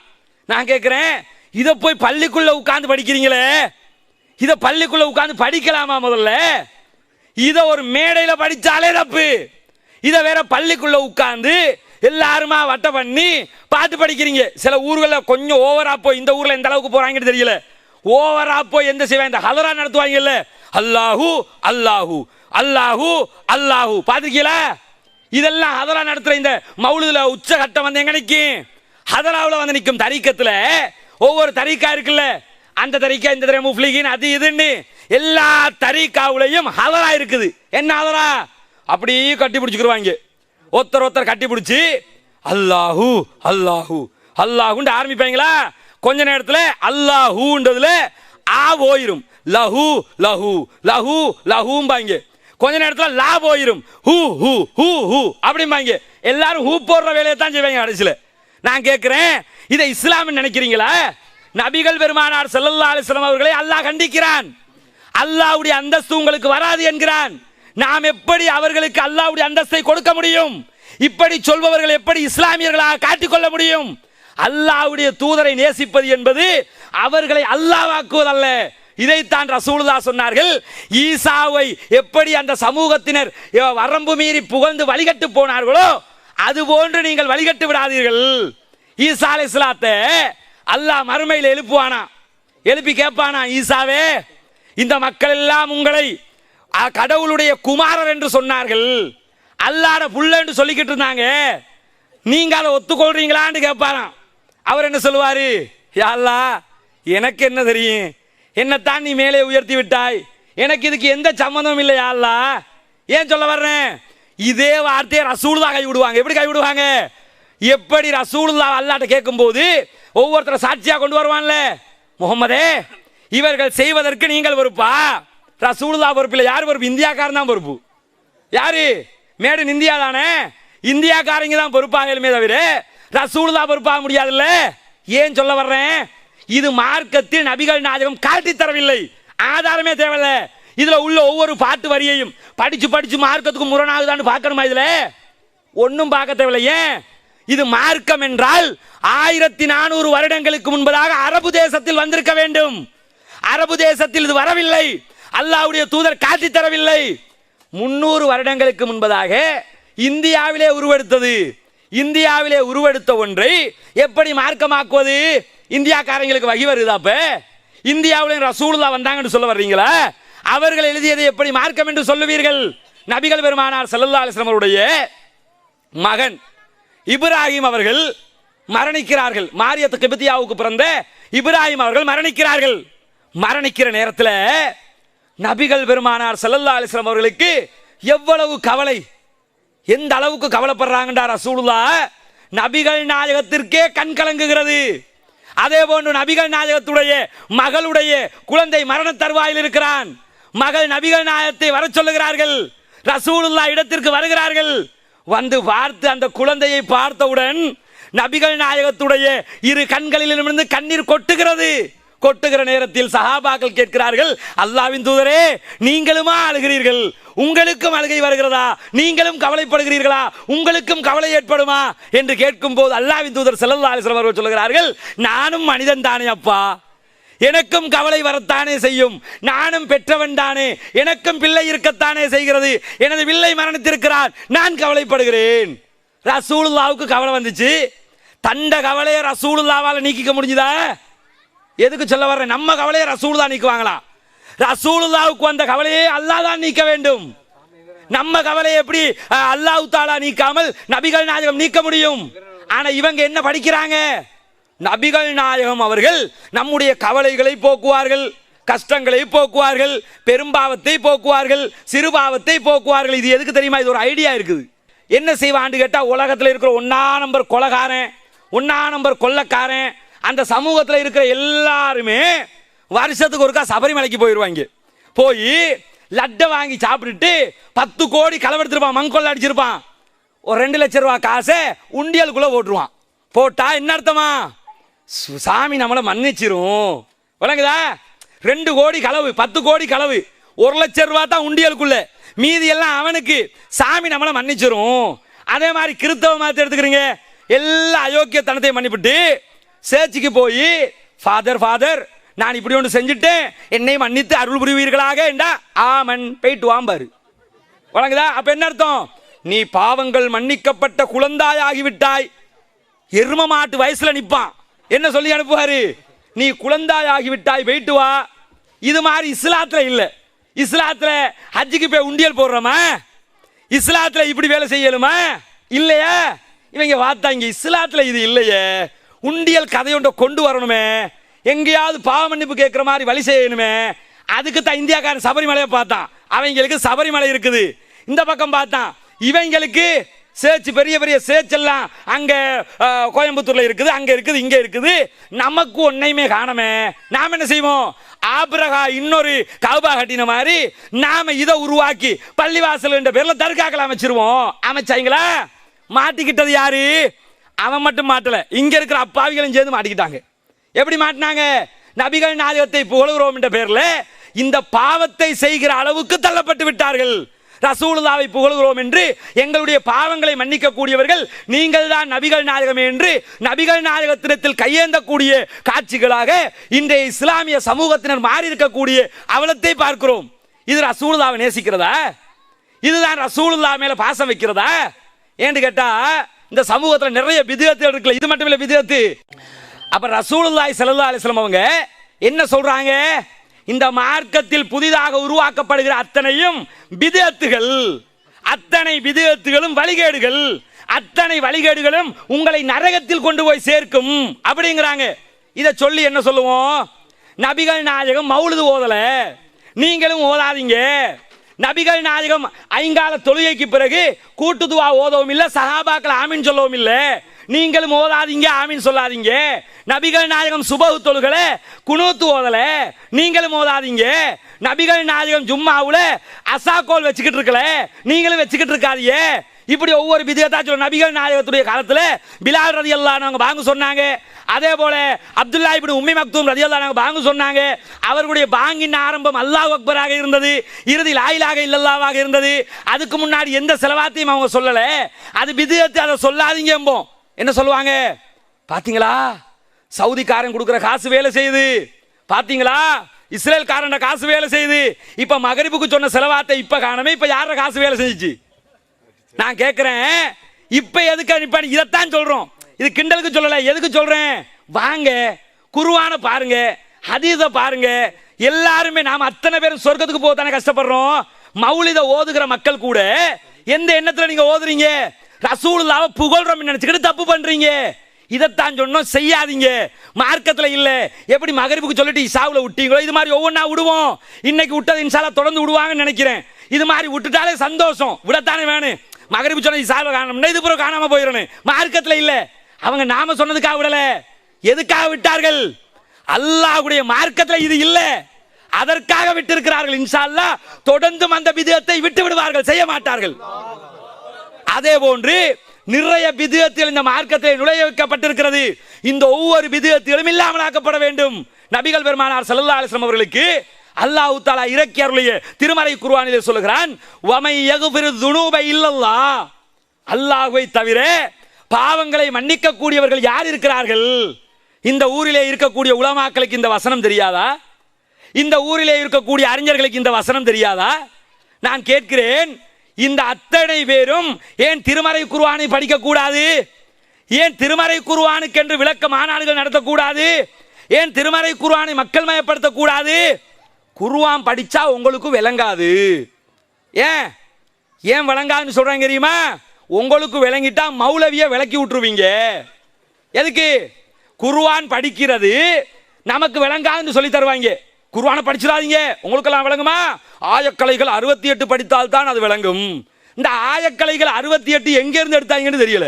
நான் கேட்கிறேன், மைக்கேல் ஜாக்சன் இஸ்லாத்துக்கு வந்தானே, ஆயக்கலை 68 படிச்சானா?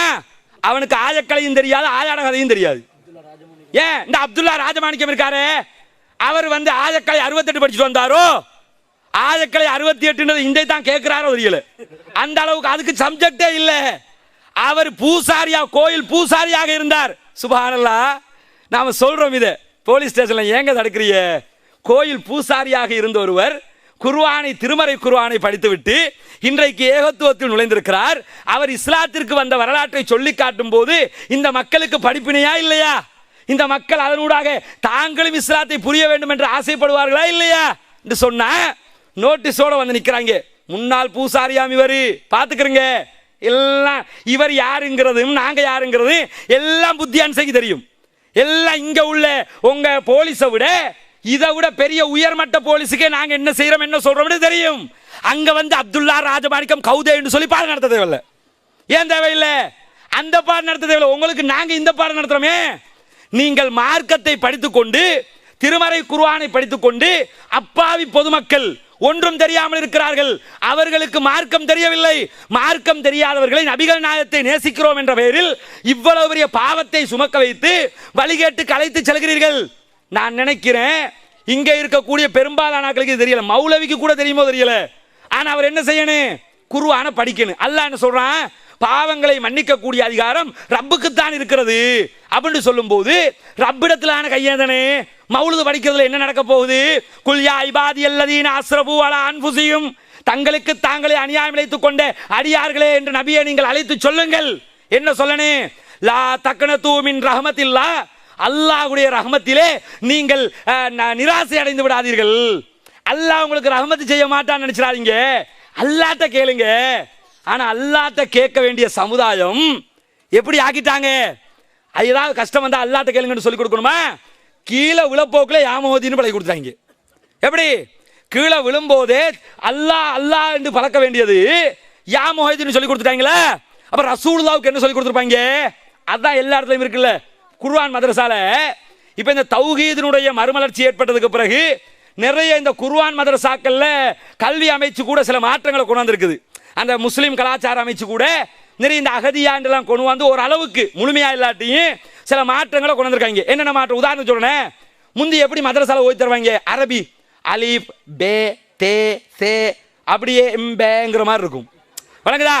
தௌஹீதுடைய மறுமலர்ச்சிக்கு பிறகு எப்படி ஆச்சு? அலிஃப் பா தா சா, அலிஃப் பா தா சான்னு நிற்கும். ஆனா நமக்கு எப்படி படிச்சோம்? நாம கூட எப்படி படிச்சோம்? பே தே சே இப்படி. இதை மாத்திட்டாங்க. இப்ப அலிஃப் பா தான்னு மாத்திட்டாங்க. அதே மாதிரி சிலது மாத்தாம இருக்குது. எது? அதுல ஒன்று என்ன? ரசூலுல்லாஹ்வை புகழ்றதுன்னு இப்படி செய்யறாங்கல்ல. பெரிய ஆளான நாம இதை சொல்ல நமக்கு அடிக்க வர்றாங்கல்ல. ஏன் அடிக்க வர்றாங்க தெரியுமா? சின்னத்துல ரசூலுல்லாஹ் என்ன ஊட்டி கொடுத்துருப்பாங்க? முகமது நபியை பத்தி ஒரு 10 நிமிஷம் பேசு பார்ப்போம். இந்த ஸ்கூல்ல ஒரு புள்ளை எழுப்பி விட்டா முகமது நபியை பத்தி பேசுவானா? பேசின மாதிரி தான்.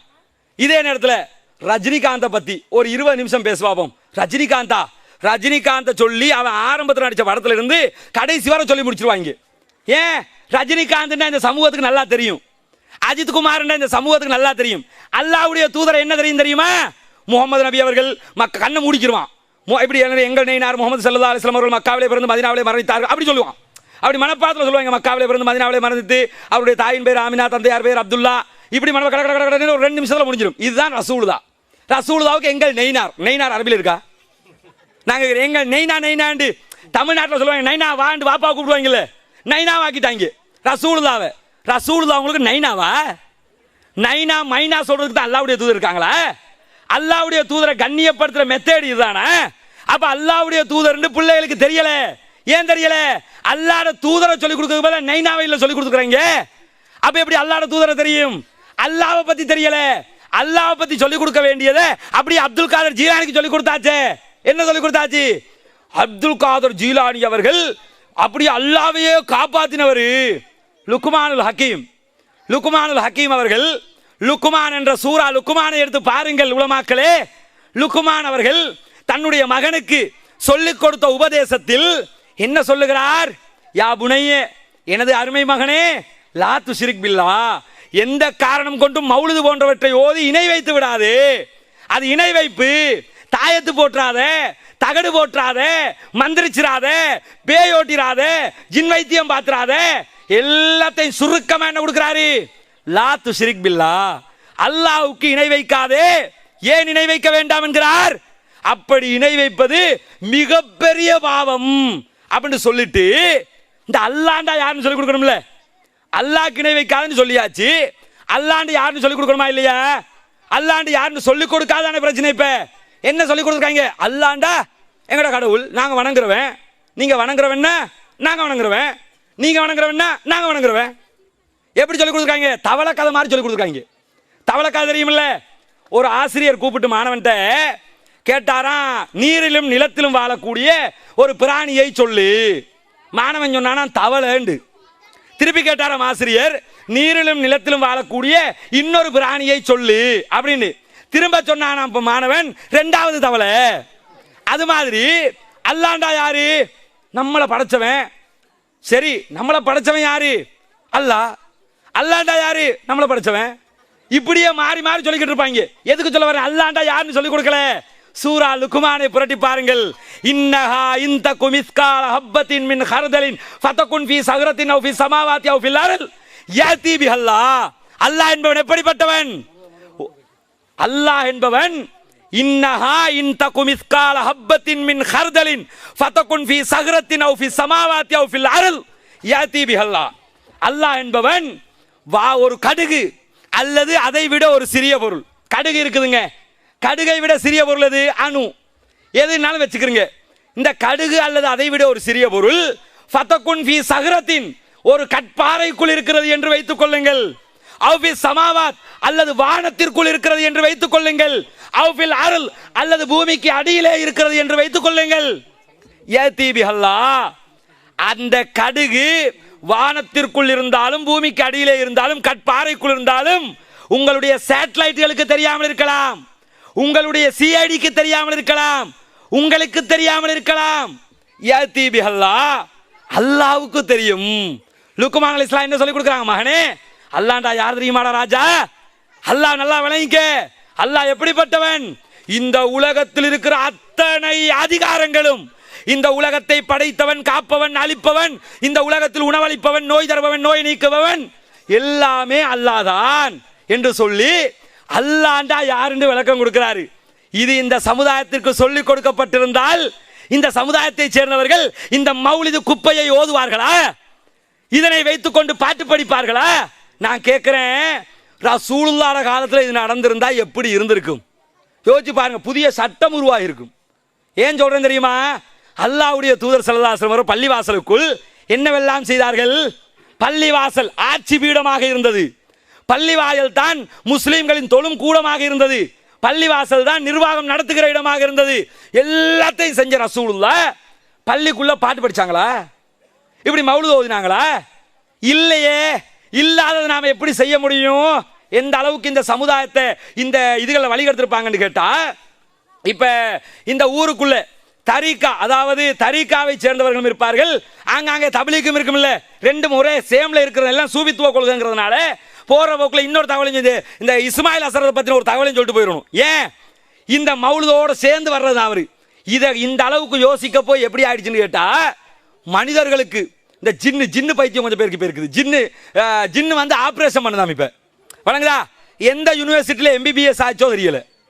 ஏன் கேட்கணும், கிளனியா இல்ல வேற எங்கேயுமா இல்ல லண்டன்ல எங்கேயும் முடிச்சுட்டு வந்துச்சா? ஏன் ஆபரேஷன் இப்ப ஜின்னு வைத்தியம்? நான் கேட்கிறேன், இந்த ஜின்னு வைத்தியம் எதை வச்சு சொல்லுவாங்க? எங்களோட மௌலவி எப்படி தெரியுமா, அவர் போத்தலுக்குள்ள ஜின்னு அடைச்சு வச்சிருக்காரு. ஜின்னுக்கு இருக்க வேற இடம் இல்ல பாரு. உன மௌலவிட போத்தலுக்குள்ள தான் வந்து இருக்கணும் ஜின்னு. இவன் நினைச்சுக்கிட்டு இருக்கான் ஜின்னுங்கிறது வீட்டுல இருக்கிற எலி மாதிரி வழங்குதா.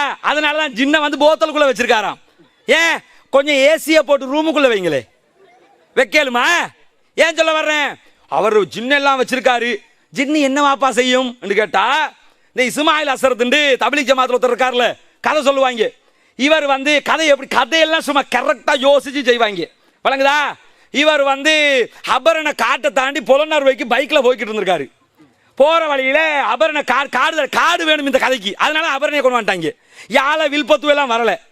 அப்ப காட்டுக்கு முன்னாடி கரெக்டா நினைஞ்சிருக்கு, பைக் நின்றுடுச்சான்.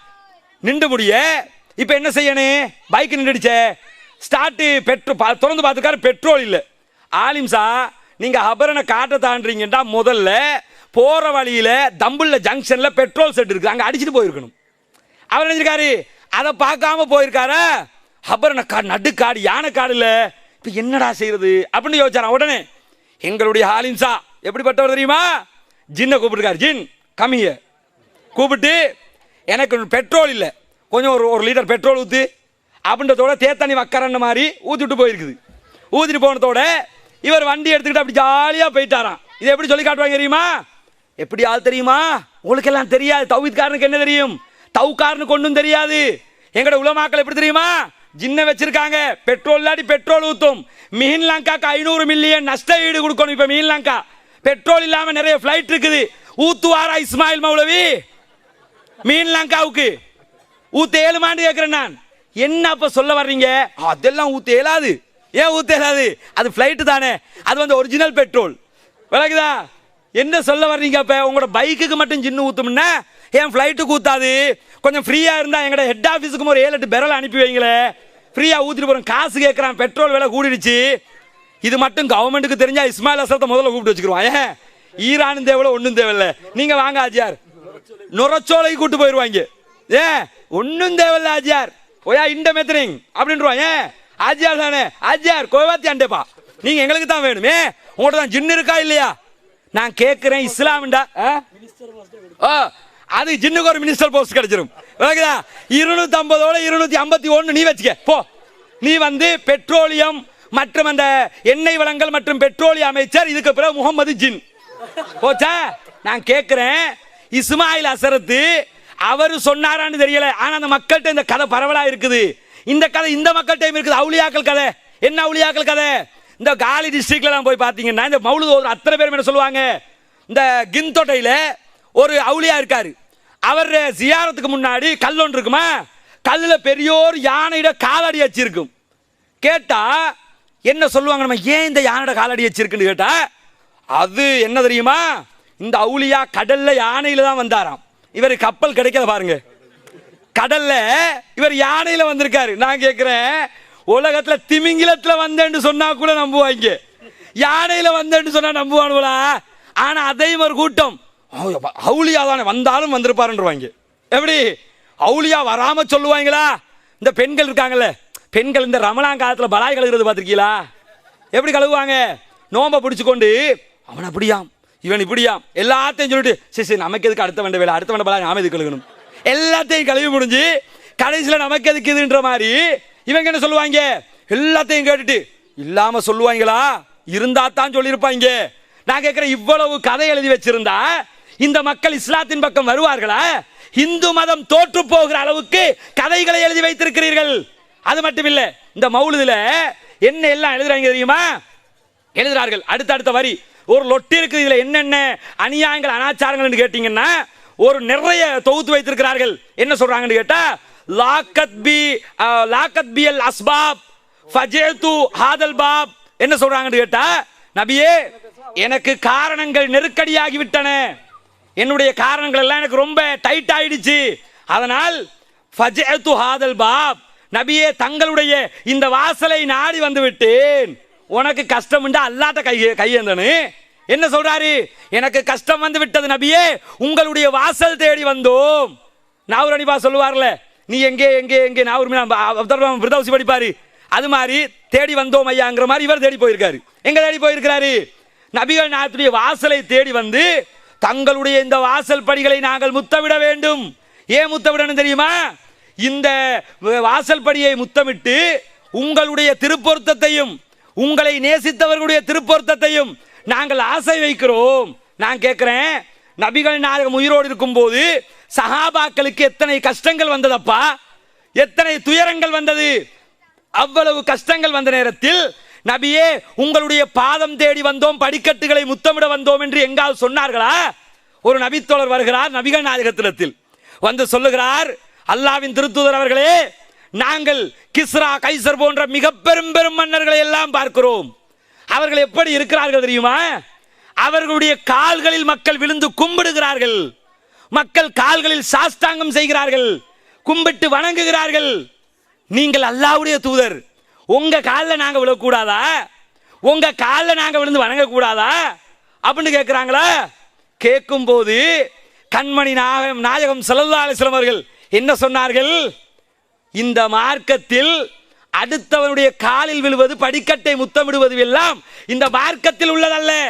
அப்படி இருக்கும் என்று இருந்திருந்தால் நான் கணவனுக்கு மனைவியை கும்பிட சொல்லியிருப்பேன், காலில் விழ சொல்லியிருப்பேன். காலில் விழுகிறதா இருந்தா யாரை விழ சொல்லியிருப்பாங்களா? கணவன் காலில் மனைவியை விழ சொல்லியிருப்பேன். அதை கூட இந்த இஸ்லாமிய மார்க்கம் தடை செய்து விட்டது அப்படிங்கிறாங்க.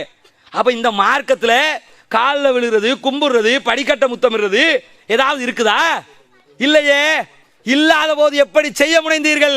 எந்த அளவுக்கு செய்ய முடிஞ்சு இது எந்த அளவுக்கு தாண்டி விட்டது என்று கேட்டால், இந்த குருநாகலையில் ஒரு தர்கா இருக்குது, குருநாகலை டவுன்ல இருக்கும், கலேபண்டார தேவியா. அதுக்கு பேர் என்ன? அந்த தர்காவுக்கு பேரு கலேபண்டார தேவியா. பரகாதினிய பக்கம் திரும்புறதுக்கு இந்த பக்கம் போனீங்கன்னா நிறைய சிங்கள மக்கள், இந்துக்கள், கிறிஸ்தவர்கள், முஸ்லிம்கள் எல்லாம் படையெடுக்கிற ஒரு தர்கா கலேபண்டார தேவியா. அந்த தர்காவுக்கு பேரு கலேபண்டார தேவியா. என்ன அர்த்தம் தெரியுமா? இலங்கையை ஆட்சி செய்த, குருநாகல் பகுதியை ஆட்சி செய்த மிக முக்கியமான ஒரு முஸ்லிம் மன்னன் வஸ்துகிமியினுடைய மரணம் புதைக்கப்பட்டிருக்கக்கூடிய, உடல் புதைக்கப்பட்டிருக்கக்கூடிய இடம் அது. அந்த இடத்துல தர்காவை கட்டி எண்ணெயை பூசி படுத்துற பாடு சுபஹானல்லாஹ். இந்த சமூகம் இன்னமுமா இப்படி இருக்கிறது என்று யோசிக்கிற அளவுக்கு நேசம் நேசம் நேசம் என்று சொல்லி நேசத்தின் பெயரால் வேஷம் காட்டி இந்த மார்க்கத்தை குழி தோண்டி புதைத்து விட்டார்கள்.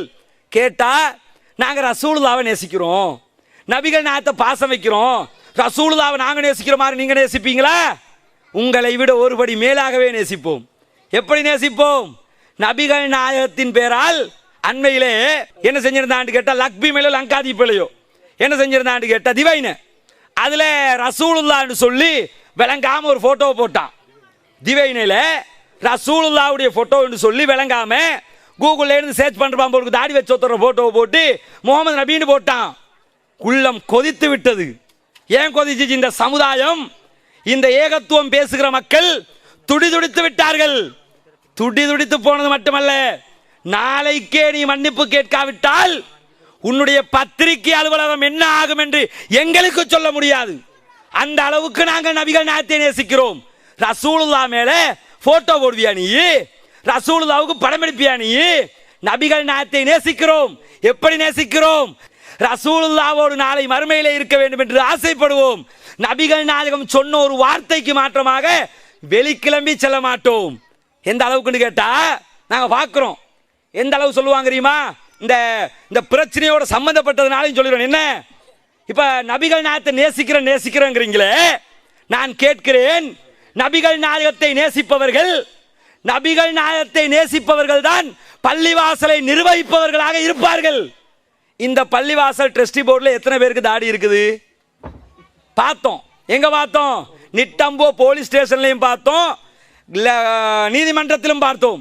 நபியை நேசித்ததாக சொல்கிறீர்களே, உம்ராவுக்கு போய் வந்தவரை போல தாடியை உள்ள அங்கேயாவது தலையை தாமச்சு சொல்றீங்க, தாடியை வலுவலு என்று வைத்திருக்கிறீர்களே, எங்கிருந்து எடுத்தீர்கள் இந்த நேசத்தை?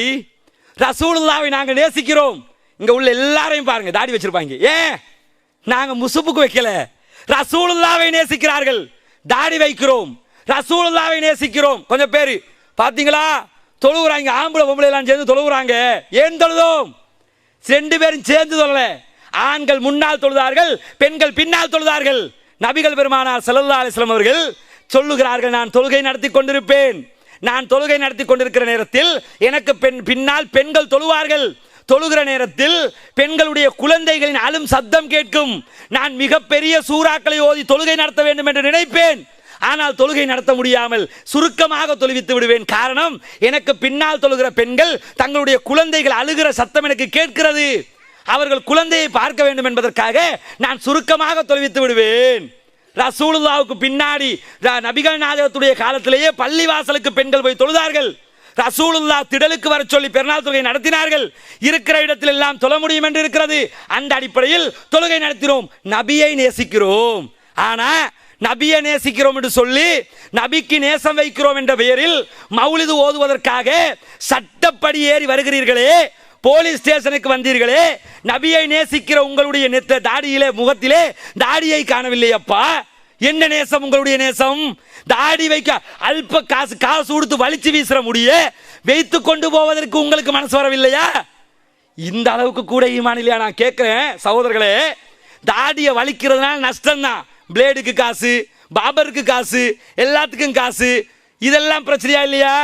அல்லாஹ்வுடைய தூதர் வைக்க சொன்னாங்க, உங்களுக்கு அந்த வச்சு கூட சுன்னத்தை நிலைநாட்ட முடியல. ஆனா பள்ளிவாசல்களில் போர்டு மட்டும், இந்த ஊர் பள்ளிவாசல் எப்படின்னு எனக்கு தெரியல, பொதுவாக போர்டு எப்படி போடுவாங்க, தொப்பி இல்லாதவர்கள் தொலை வரக்கூடாது.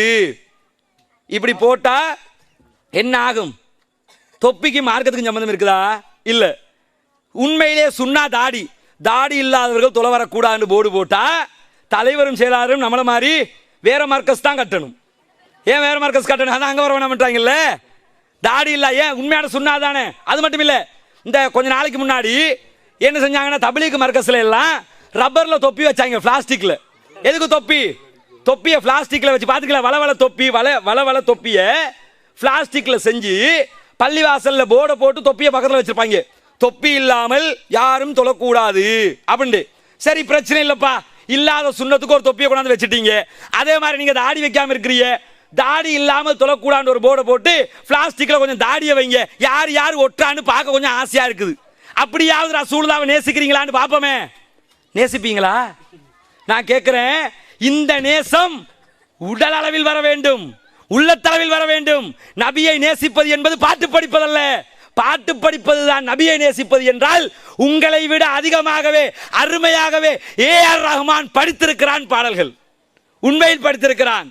பாட்டு படிப்பது தான் நபியை நேசிப்பது என்றால் உங்களை விட அதிகமாக கெட்டி ஸ்டீவன் முன்னாள் பாடகர் வேண்டிய மட்டும் படித்தார். அது மார்க்கமா? பாட்டு பாடுவதுதான் மார்க்கம் என்றீர்கள் என்றால் எஸ்பி பாலசுப்ரமணியம் இஸ்லாமிய கீதம் படிச்சிருக்கிறான். எஸ்பி பாலசுப்ரமணியம் வடிவேல் படிக்கிறானா இல்லையா? அந்நியரே கண்ணியரே கொஞ்சம் நில்லுங்கள் கண்மணியா, இது படிக்கிறானா இல்லையா? நபியை நேசிக்கிறதுன்னா அப்ப அவனும் நேசம் வைக்கிறானா? நான் கேட்கிறேன், எஸ்பி பாலசுப்ரமணியம் படிக்கிறானே, இந்த பாலசுப்ரமணியம் பாட்டு தாராளமாக என்ன செய்யறான்? தாராளமாக இஸ்லாமிய பாடல்களை படிக்கிறான். அவன் அல்லாஹ்வை அவனுடைய தூதரை நேசிக்கிறான் சொல்ல வர்றீங்களா? பாடலுக்கும் இஸ்லாத்திற்கும் எவ்வித சம்பந்தமும் இல்லை. இஸ்லாம் என்பது கட்டுக்கோப்பான திருமறை குர்ஆனை வைத்திருக்கக்கூடிய மார்க்கம், லாஜிக்கலி அடிபட்டு போற மார்க்கம் இல்ல. கடைசியாக சொல்லி முடிக்கிறேன். இந்த ஊர்ல இந்த கத்தம் வாத்தியா கந்தூரி எல்லாம் செய்வாங்கல்ல, அதுல இந்த கத்தம் ஓதுவாங்கல்லங்க, கத்தத்துல கூட லாஜிக்கலி இந்த ஊர் மக்கள் பொதுமக்கள் யோசித்து பாருங்கள். நாங்கள் சொல்வது இது சிந்தனைக்கு எட்டக்கூடிய தகவலா இல்லை மழுங்கடிக்கக்கூடிய தகவலா? யாராவது மௌத்தா போயிடுவாங்களா? மையத்து வீட்டில் போய் உட்கார்ந்துக்கிட்டு மௌலவி யாசின் ஓதுவார். உலகத்தில் மௌத்தா போனவன் வீட்டில் பூரா கவலையோட கஷ்டத்தோடு இருப்பாங்க. உலகத்திலேயே ஒருத்தன் செத்தா வாழுற ஒரு குரூப் இருக்கும்னா அது மௌலவி மாதிரி தான். யாரு? பாம்பின் கால் பாம்பறியும் இல்ல, நாங்க சொல்லலாம் தானே, மத்தாக சொல்ல முடியாது, மௌலியமார் சொல்லலாம் இல்ல, அதனால சொல்றேன். பாம்பின் கால் பாம்பறியும். ஒருத்தன் செத்து போயிட்டான்னா அவன் வீட்டுல தாத்தா தங்கச்சி புள்ள குட்டி எல்லாமே கவலையோடு அழுது இருப்பாங்க, வாப்பா மவுத்துன்னு. மௌலவிக்க மட்டும் மனசுக்குள்ள ஒரு ஆனந்தம் வரும், பரவாயில்ல நமக்கு ஒரு 30 நாளைக்கு வேலை கிடைச்சிட்டு. ஏன் வேலை? யாசின் ஓதுற வேலை. நான் கேட்கிறேன், அந்த சூரா யாசினே அல்ல அதுக்கு தான் இறக்கினானா? மையத்து வீட்டில் மையத்தில் பாடி வச்சிருக்கும், பாடி இருக்கும், ஜனாசா இருக்குமா, மௌலவியை கூட மௌலவி வராரு, எதுக்கு வர்றாரு? யாசின் தலைமாட்டில் யாசின் ஓதணுமா? சரி கொஞ்சம் ஓத சொல்லுங்கடா, ஓதுவாரா? நான் கேட்கிறேன், இந்த ஊரிலே கத்தம் ஓதக்கூடியவர்கள் எந்த உலமாவாக இருந்தாலும் சரி, ஒரே ஒரு நாள் ஒரே ஒரு மையத்துக்கு அருகாமையில் இருந்து சூரா யாசீனை தமிழிலே படித்து காட்டுங்கள் பார்க்கலாம். நீங்க உண்மையிலே இது மார்க்கத்தில் இல்ல, சூரா யாசின் மௌத்தா போனாக்களுக்கு பக்கத்தில் ஓதணும்னு எந்த ஹதீஸும் இல்ல, சூரா யாசினுக்கு மௌத்துக்கும் சம்பந்தம் இல்ல. அப்படி இருக்கும்போது மௌத்தா போனாக்களுக்கு ஓதுறீங்களா இல்லையா? மரணித்தவர பேர்ல யாசின் கிதாப் அடிச்சு கொடுக்குறீங்களா இல்லையா? அப்படிப்பட்ட உலமாக்களிடத்தில் கேட்கிறோம், இந்த சூரா யாசீனை தமிழ் மொழியில உங்க ஊர்ல எங்கேயாவது ஒருத்தர் மௌத்தா போன இடத்துல பக்கத்துல இருந்து தமிழ்ல படிச்சு காட்டுங்க பார்ப்போம். மையத்தோட சேர்த்து மௌலவியும் போதிச்சிருவாங்க. ஏன் சொல்ல வர்றேன் தெரியுமா? அதுல என்ன இருக்குன்னு தெரியுமா? மையத்துக்கு பக்கத்தில் தமிழ்ல வாசிக்கிறாருன்னு வைங்க, என்னெல்லாம் இருக்கும்? அது சயின்ஸ் விஞ்ஞானத்தை பத்தி பேசுற ஒரு வசனம் அத்தியாயம். சூரா யாசின் இருக்குல்லங்க, விஞ்ஞானத்தை பத்தி பேசுற ஒரு அத்தியாயம். நபியே, சந்திரன் சூரியன் எல்லாம் எப்படி ஒரு நீள்வட்ட பாதையில் சுற்றி சுழல்கிறது என்பதை நீங்கள் கவனிக்கவில்லையா? ஆராய்ந்து பார்க்க வேண்டாமா? நமக்கு சிந்திக்க சொல்லி சொல்ற வசனம் அது. சூரியன் சந்திரன் நட்சத்திரங்கள் எல்லாம் அப்படி நீள்வட்ட பாதையில் சுத்தி வந்துகிட்டு இருக்குது, ஆராய்ஞ்சு பாருங்க, இதெல்லாம் பார்க்க வேணாமாங்கிற அத்தியாயம் இருக்குல்ல. மையத்துக்கு பக்கத்தில் உட்கார்ந்துக்கிட்டு, மையத்தே சூரியன் சந்திரன் நட்சத்திரங்கள் எல்லாம் எப்படி சுத்தி வருகிறது என்பதை நீ ஆராய வேண்டாமா? அப்படின்டா திரும்பி பாப்பா மகன், என் வாப்பா பார்த்தா உனக்கு விஞ்ஞானி மாதிரி தெரியுதா? ஏண்ட வாப்பா ஐன்ஸ்டீனா? ஏண்ட வாப்பா யார் நினைச்சுக்கிட்டு இருக்க நீ? உன்னை வந்து மவுளுது யாசின் ஓதிக்கிட்டு உன்னை பூஜை செஞ்சுட்டு போன்னு சொன்ன, வந்து உட்கார்ந்துக்கிட்டு சூரியனை சிந்திக்கல, சந்திரன் அந்த ஆள் இருக்கும்போது இதெல்லாம் சிந்திச்சிருந்தா விஞ்ஞானியா போயிருப்பாரு. சிந்திக்கல, அவர்கிட்ட வந்து கிண்டலா இருக்கா என் வாப்பா பார்த்தா? அடிப்பானா இல்லையா? 7 மிண்டா உலமாக்கல் தமிழ்ல ஓதி காட்டுங்க பார்ப்போம். ஓதுவீங்களா? ஓதினா தங்குவார் கிழிஞ்சிரும். ஏன்? முடிஞ்சு போச்சு, அவ்வளவுதான். ஏன் இதை சொல்ல வர்றேன்? இந்த இஸ்லாமிய மார்க்கத்தில் இது இருக்குமாக இருந்தா ரசூலுல்லாஹ் முதல்ல ஓதிருப்பாங்க. ரசூலுல்லாஹ் ஓதினாங்களா? ஓதல. கேட்டா என்ன சொல்லுவாங்க தெரியுமா?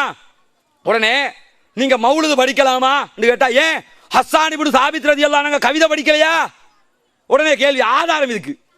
நீங்க எப்படிங்க மௌலுது ஓதுறீங்கன்னா ஹஸ்ஸான் இப்னு சாபித் ரலியல்லாஹு அன்ஹு கவிதை படிக்கலையா? கவிதை படிச்சாரு. ஹஸ்ஸான் இப்னு சாபித் வந்து பள்ளிக்குள்ள உட்கார்ந்து ரசூலுல்லாஹை கூப்பிட்டு வச்சு சஹாபாக்கள் எல்லாம் உட்கார வச்சு ஒவ்வொரு நாளும் ரபியுல் அவ்வல் மாசத்துல பாட்டு படிச்சுக்கிட்டு இருந்தாரா? ஹஸ்ஸான் இப்னு சாபித் என்ன படிச்சாரு? நபிகள் நாயகத்துக்கு எதிராக சிலர் வருவார்கள், கவிதை பாடி பதில் சொல்ல வருவார்கள். யார் வந்தா? இந்த முசைலமத்துல் கத்தாப் எல்லாம் வந்தாங்க, நான் நபின்னு சொல்லிக்கிட்டு வந்து, நபியே முகமதே நானும் நபிதான் நீங்களும் நபிதான் பானா? கவிதை பேசுவானா? இந்த நபிக்கு கவிதை தெரியாது, அல்லாஹ் கவிதையை கற்றுக் கொடுக்கவும் இல்லை, அது அவருக்கு தேவையும் இல்லை. அல்லாஹ்வே தெளிவாக சொல்லிட்டான், இந்த நபிக்கு கவிதை தெரியாது, கற்றுக் கொடுக்கவும் இல்லை, தேவையும் இல்லை. அதனால ரசூலுல்லாஹ் கவிதை படிக்க மாட்டாங்களா? ரசூலுல்லாஹ் என்ன சொல்லுவாங்க? ஹஸ்ஸானே என்னமோ பெரிய கவிஞராமாப்பா, என்னன்னு பாத்துக்கிறீங்க அப்படின்னு ஹஸ்ஸான் இப்னு சாபித்தை சாட்டி விடுவாங்க. எனக்கு பதிலா நீங்க பதில் சொல்லுங்க அப்படின்னு. அதுக்கு தான் வச்சிருந்தாங்க. நீங்க அதுக்கு தான் வச்சிருக்கீங்களா? எங்கேயாவது ஸ்ரீலங்காவில் இருக்கிறவனா வந்து உங்களுடைய குர்ஆனை விட சூப்பராக என்னுடைய இடத்துல ஒரு வேதம் இருக்கிறது இருக்குல்ல மௌலவி, எடுத்து விடுமா அப்ப சிங்கள மொழியில 2 பயானு, அதுக்கு தான் வச்சிருக்கீங்களா? மௌலவி சிங்கள மொழியில பேச போனா அவ்வளவுதான். ஏன் பேசி மௌலுத ஓதி காட்டினா ஓண்டத்தை விட ஏண்டது எவ்வளவு பரவாயில்லைன்றான். ஏன் இந்த மௌலுதுல இருக்கிறத விட நாங்க வச்சிருக்கிறது எவ்வளவு பரவாயில்லை அப்படின்ட்டு போயிடுவான். அப்ப இந்த மார்க்கத்தில் இருக்கிறதை செய்தால் எந்த பிரச்சனையும் இல்லை, மார்க்கத்தில் இல்லாத செய்யும் போதுதான் இந்த பிரச்சனை வருகிறது.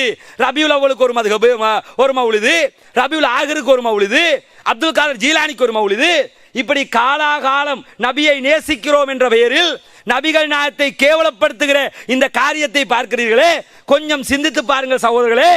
இந்த காரியம் நபிகள் நாயகம் பிறந்த அரபு மண்ணிலே இல்லை, மார்க்கத்திலே எங்குமே இல்லை, குர்ஆனில் இல்லை, ஹதீஸில் இல்லை, எங்குமே இல்லை. எந்த நபித்தோழரும் ஓதவில்லை, எந்த அறிஞர்களும் நீங்கள் நினைக்கிற ஷாஃபி இமாம் சொல்லவில்லை, ஹனபி இமாம் சொல்லவில்லை, எந்த நல்லறிஞர்களும் இதனை ஆதரிக்கவில்லை. அப்படி இருக்கும்போது எங்கே இருந்தப்பா இதனை எடுத்தீர்கள்?